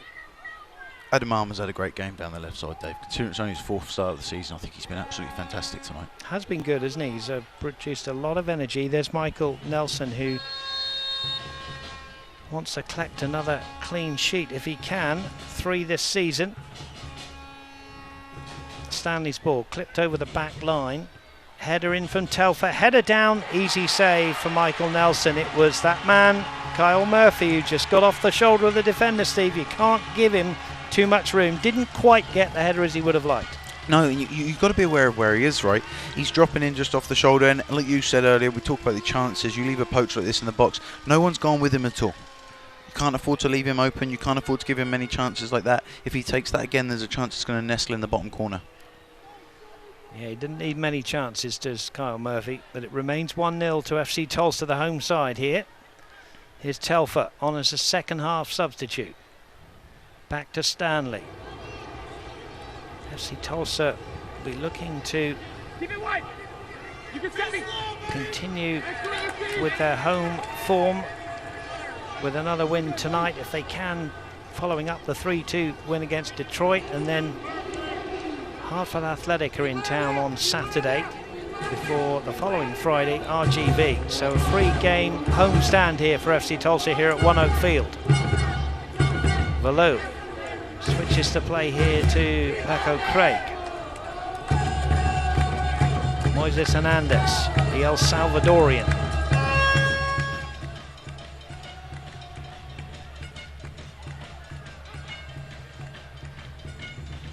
Actually born in El Salvador is Hernandez, but his nationality is down as Guatemalan. is Aidan Stanley. Into the box, just eludes the Brazilian Cabral there, and it's going to be a goal kick, and we're going to see a change from both coaches. And here's the goal again with Steve Brox. But this is the thing I liked about it, Dave, right? We're getting them, Miami are on the back foot, and you're seeing Tulsa run at them. And when you're running at them, it allows you to create the yard for yourself. And I know I was harsh on episodes earlier, trying to take the shots with his left foot. But here, skipping in, cutting inside, and making those men track across with him, it really creates that space for him to get the shot off. And it is an excellent finish. The more you see it, the more you appreciate just how fantastic that is. And they're going to be going absolutely bonkers over there. Because you've got to wonder for Tulsa, right? Where is this in the bigger scheme of things for them? Under Blair Gavin, in his first year, 3 wins on the bounce. That would be huge for this franchise. It really would be a big deal for the team and what they're trying to build here. Colin Fernandez has come on for the goal scorer Marcus Epps, and Dennis Duanua has come on for Gabriel Cabral. So a slight change from both coaches here as they shuffle their packs and see what is in store in this hydration break. Steve, 11 minutes to go.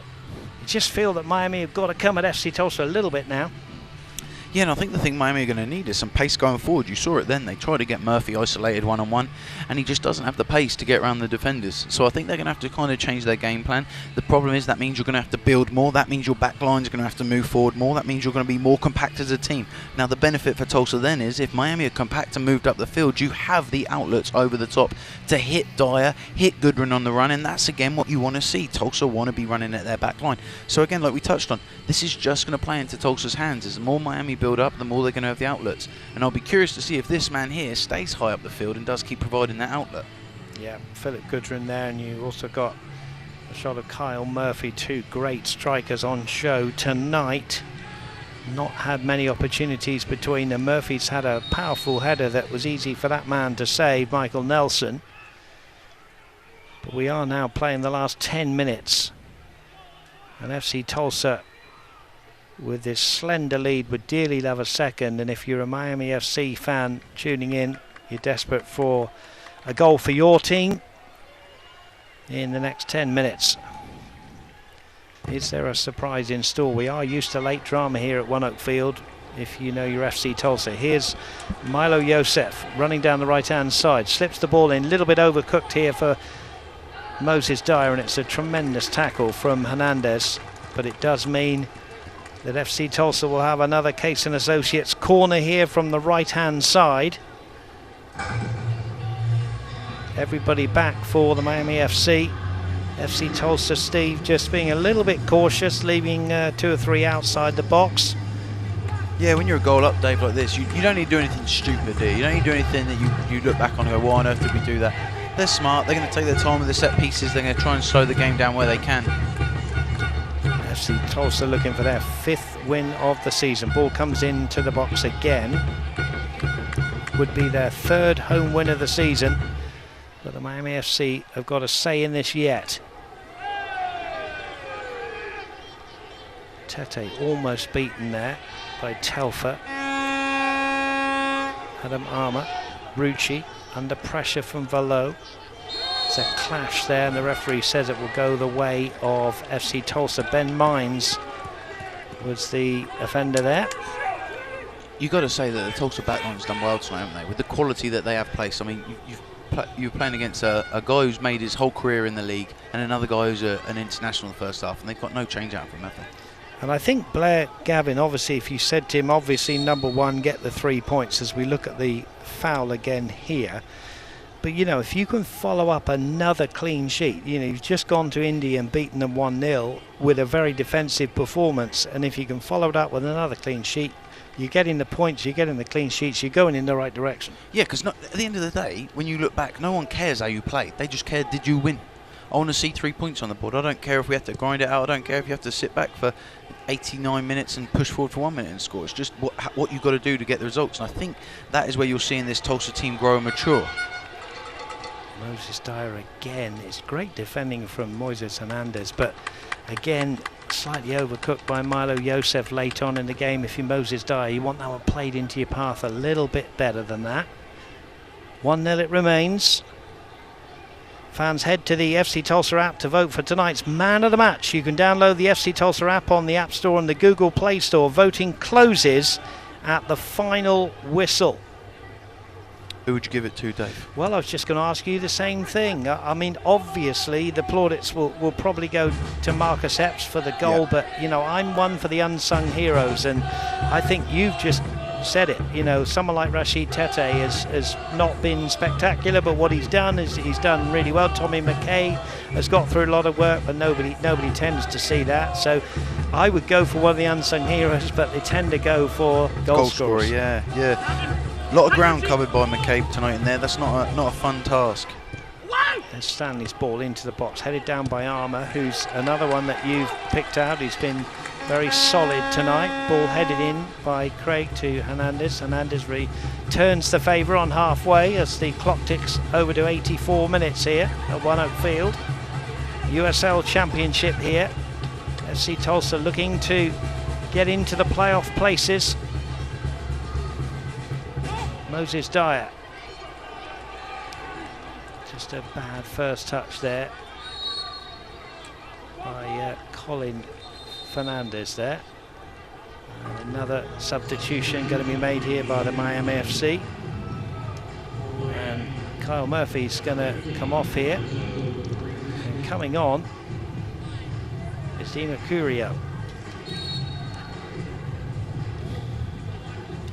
He's only had one substitute appearance before today, the 20-year-old. Will become a hero if he could get something going here for Miami FC. It looks like Tulsa's almost playing in a 5-4-1 now, Dave. Yeah, ball over the top's going to go out. Tulsa Remote has welcomed over 2,000 members to Tulsa and will pay you to work from your new home. Apply now, you're going to love it here. I think you're right, Steve Brox. 4-5-1 now. Certainly the substitution bringing on Colin Fernandez was more of a midfield move. Michael Nelson taking his time here.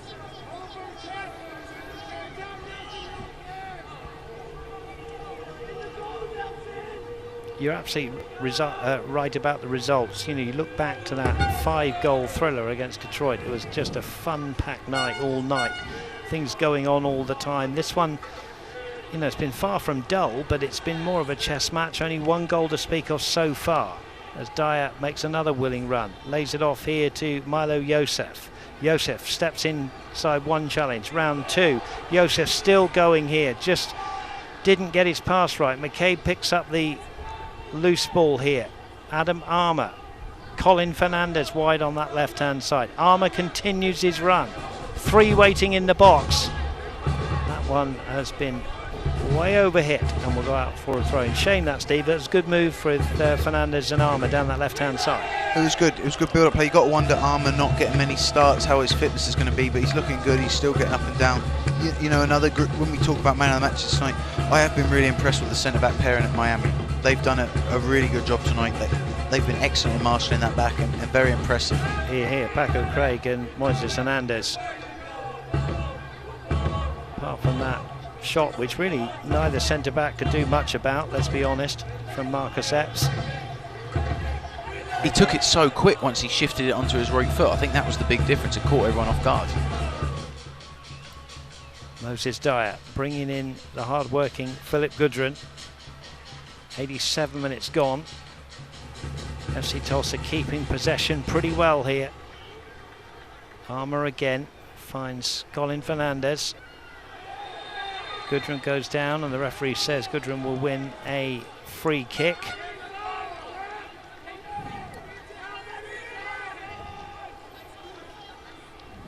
Craig and Gudrun just talking to each other there. Wasn't particularly pleasant, but what it does mean is that FC Tulsa will be able to take some time out of the game here, set themselves for a free kick. There's Paco Craig.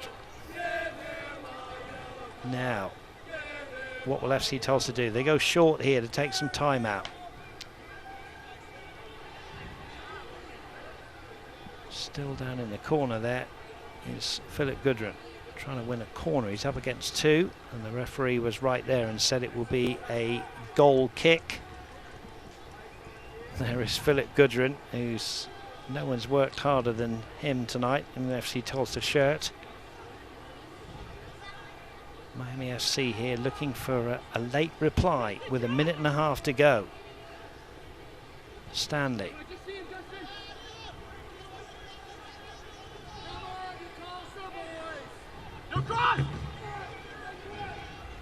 Is below.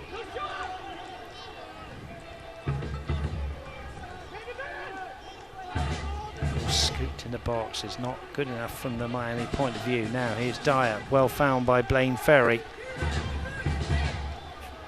Dyer might want to go himself here, just to lose Gudrun there. Segbers does well to win back the ball in the midfield.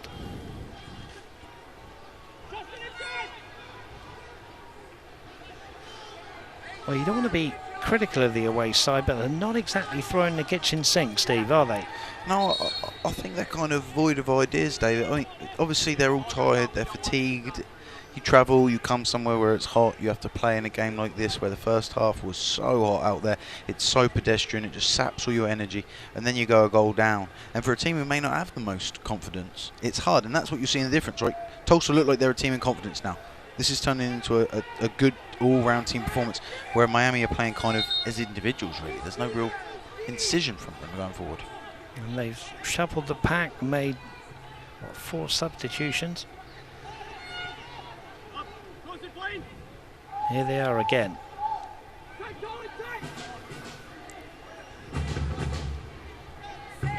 Ball into the box again, too close to Michael Nelson, who will pick that out of the night sky all night long. We've got 7 minutes to be added on here.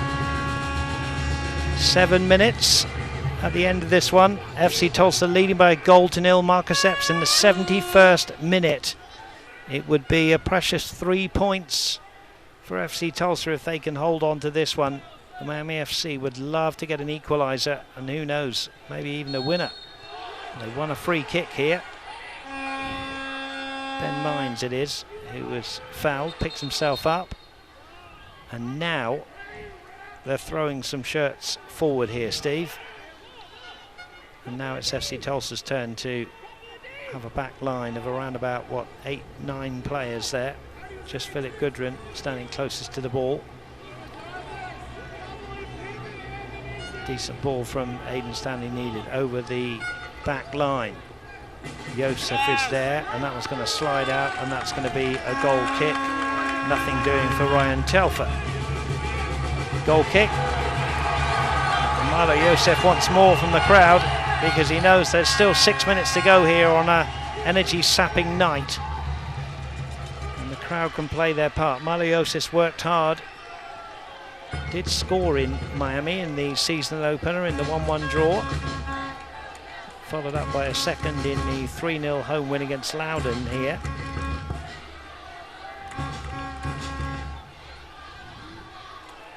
Brilliantly kept in by Colin Fernandez. Here's Stanley. Segbers. He's done well in midfield, considering he's played a fullback as all his career as well. Yeah, I've been very impressed with him. Here he is on the ball again. We know all about Mark Segbers. He's a very experienced customer, 27-year-old. You're right, he's done well in there.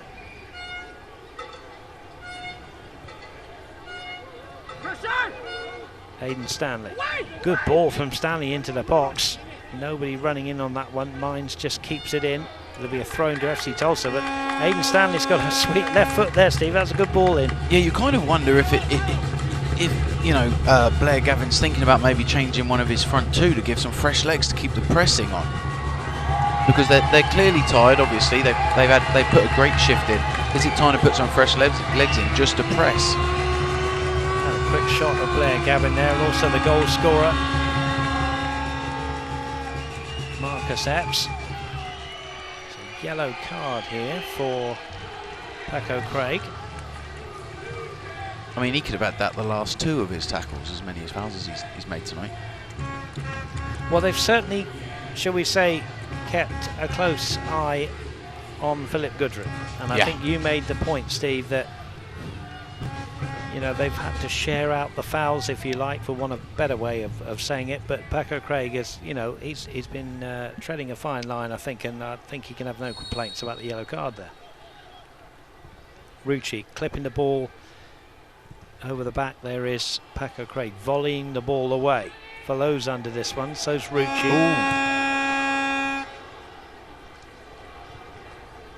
I think Valo was lucky then, David. It looked like he took a swing, didn't it? And as he landed, it looks like he was kicking out. Yeah, France against Spain there just for a moment. It all looked a bit ugly, didn't it? Now Valo goes down and Blaine Ferry is going to get a yellow card.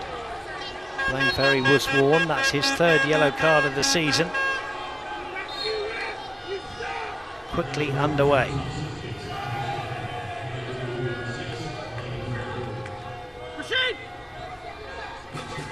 Telfer late on here. Ball into the box. It's loose for a moment. It's going to fall nicely here for Colin Fernandez, who will try to pick out Gudrun, but Fernandez has had a great game back there. Does well. Ball into the box. Oh, saving tackle from Rachid Tete. That could have saved the points for FC Tulsa, just that tackle there, Steve Brox. Yeah, I mean, that's excellent defending, Dave. It really is. And the ball got played into Gudrun. He was a little short going to it.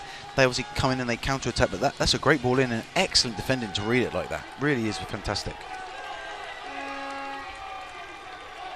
Let's have a look at this again, Steve. Just take us through this again. Just how good is this interception here? Well, the interception's great. The ball across is great. To read it like that and make sure you're ahead of the man like that, absolutely excellent. And who was that in the 94th minute? It was our man Segbers in there. Now Adam Armour's down. They want the trainer on. I think he's cramping up. Great ball in from Thorne on the volley first time as well. Yeah, again, Thorne's had a good game down that right-hand side. Armour's okay now. He's, I think, like you said, Steve, it might be cramp. It is only his 4th start of the season.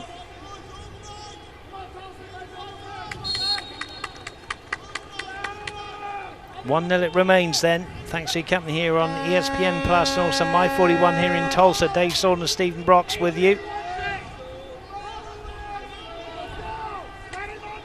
FC Tulsa looking for their 3rd win on the bounce. That's easily cut out here by Milo Yosef. Blaine Ferry drops a shoulder and turns. Continues his run, brilliantly found by Colin Fernandez. Down in the corner, he's got no one else up with him at all. Gudrun's a few yards behind him. Ferry's done extremely well just to keep the ball in there, and then in the end the assistant referee said it did go out, but well played Blaine Ferry there late on, Steve, just wasting a little bit of time there in the corner. That's smart, that's what you need to do, right? Let's use our brains, let's keep the ball, let's not do anything silly and see it out and take home 3 points. Miami FC coming forward again in what could well be their last chance. They've got to be quick. 30 seconds of the 7 minutes left. Aidan Stanley, one decent ball needed, hits Milo Yosef, throw in. Seconds left between FC Tulsa's 3rd home win and their 3rd win on the trot. Paco Craig clips the ball into the box, chested down. There's a sprawling dive from Nelson, but no save, and that could well be that. Nelson will go and retrieve the ball himself, and FC Tulsa looking for the narrowest of victories. And we have played the 7 minutes of added time. All eyes on the referee. Michael Nelson just taking his time.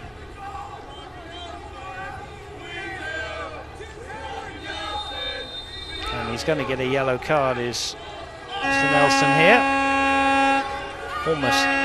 Almost nods there, doesn't he, as if to say, yeah, I'll take that one. Yeah, that's worth it, huh?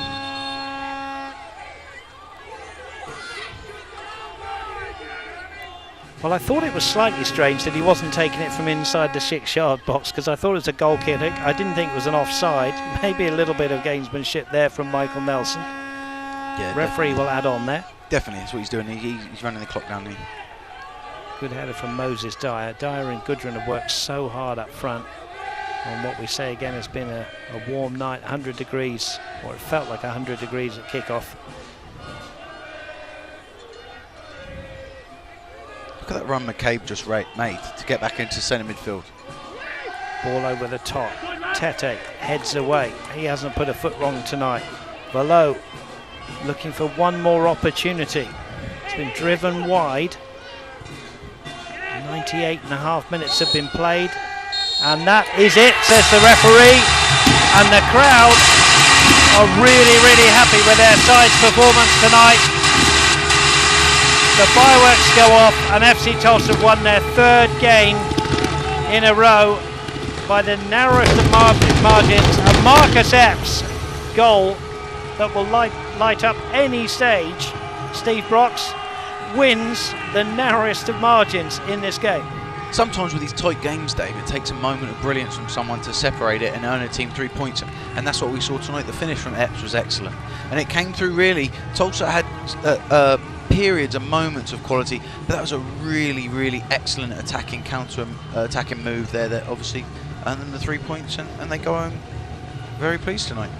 Defensive performance from FC Tulsa, goalkeeper and back three. Solid, all across the board. Excellent team performance tonight. Excellent really good. Team performance. And just a word about Miami FC. I said it in commentary. They didn't throw the kitchen sink. They're not a particularly direct team, but could we have seen a little bit more from them tonight?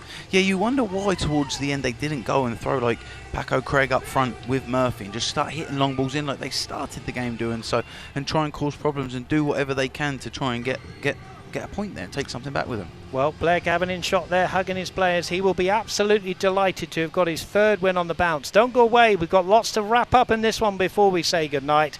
We'll take a short break. We'll be back after this one. Final score, FC Tulsa 1, the Miami FC 0. Check it out. Introducing the new and improved taste of Pepsi Zero Sugar. Now more delicious. Zero never tasted so good. Try it now. Hi, I'm Bill Knight for Bill Knight Ford. You've probably noticed the construction going on around us, so now is the perfect time to take advantage of our remote options in both sales and service. From a fully online buying experience, including signing all of your documents online, to our pickup and delivery option and service, where we'll bring the loaner to you, and of course, our mobile service van. So let us at Bill Knight Ford come see you and visit us online at BillKnightFord.com, home of the Knight Advantage.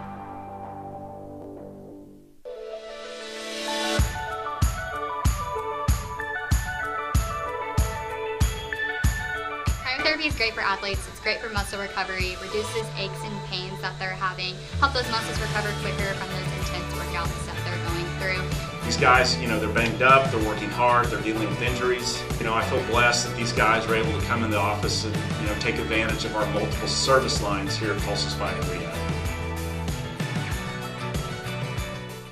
Rib Crib's been smoking the good stuff over 20 years, serving up mouth-watering barbecue, talking about slow-smoked classics like Rib Crib's famous ribs. Yeah. Hungry yet? Rib Crib. FC Tulsa have won this by the narrowest of margins, so 1-0 to follow up their 1-0 victory at Indy 11, and before that their 3-2 home fine win against Detroit City FC. Steve Brox alongside me tonight. Steve, as we get in to the highlights, and nobody works harder than Philip Gudrun, and he had the first shot in that first half. Yeah, Epps is a part of it. A lovely clip ball down the wing here.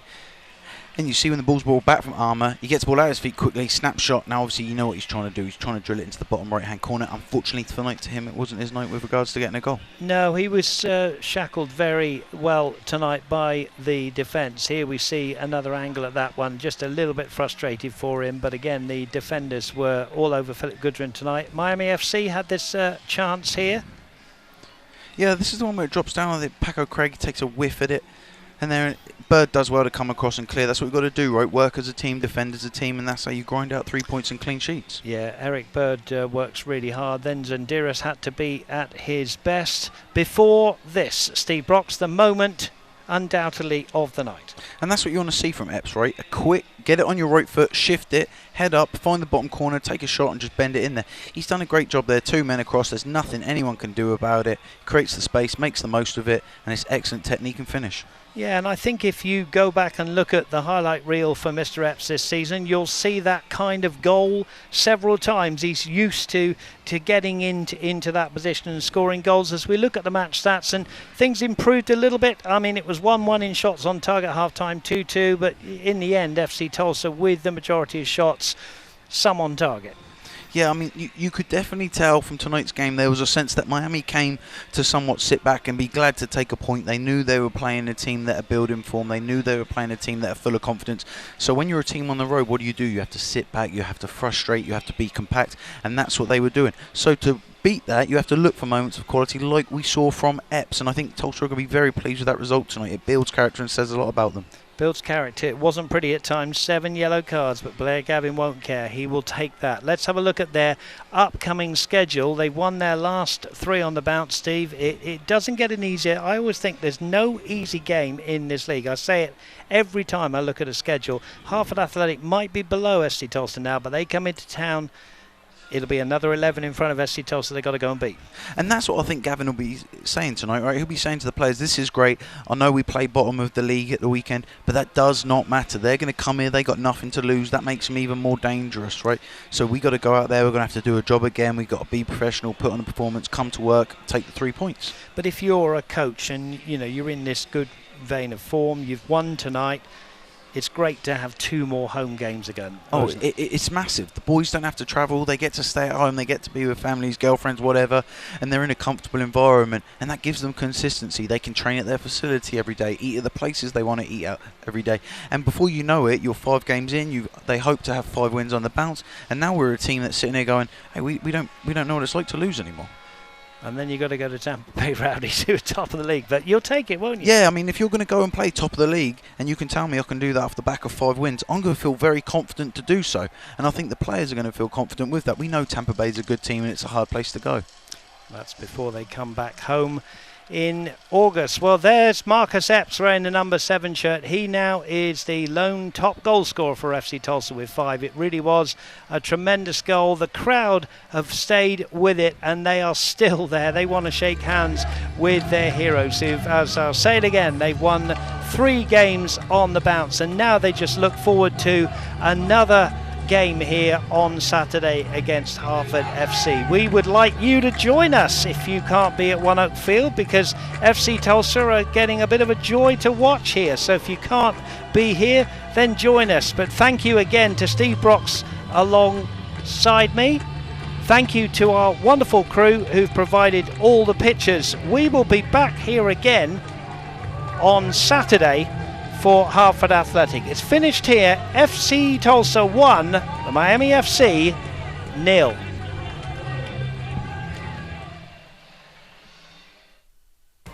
This copyrighted telecast of the United Soccer League Championship cannot be retransmitted, rebroadcast, or reproduced without the expressed written consent of the United Soccer League Championship.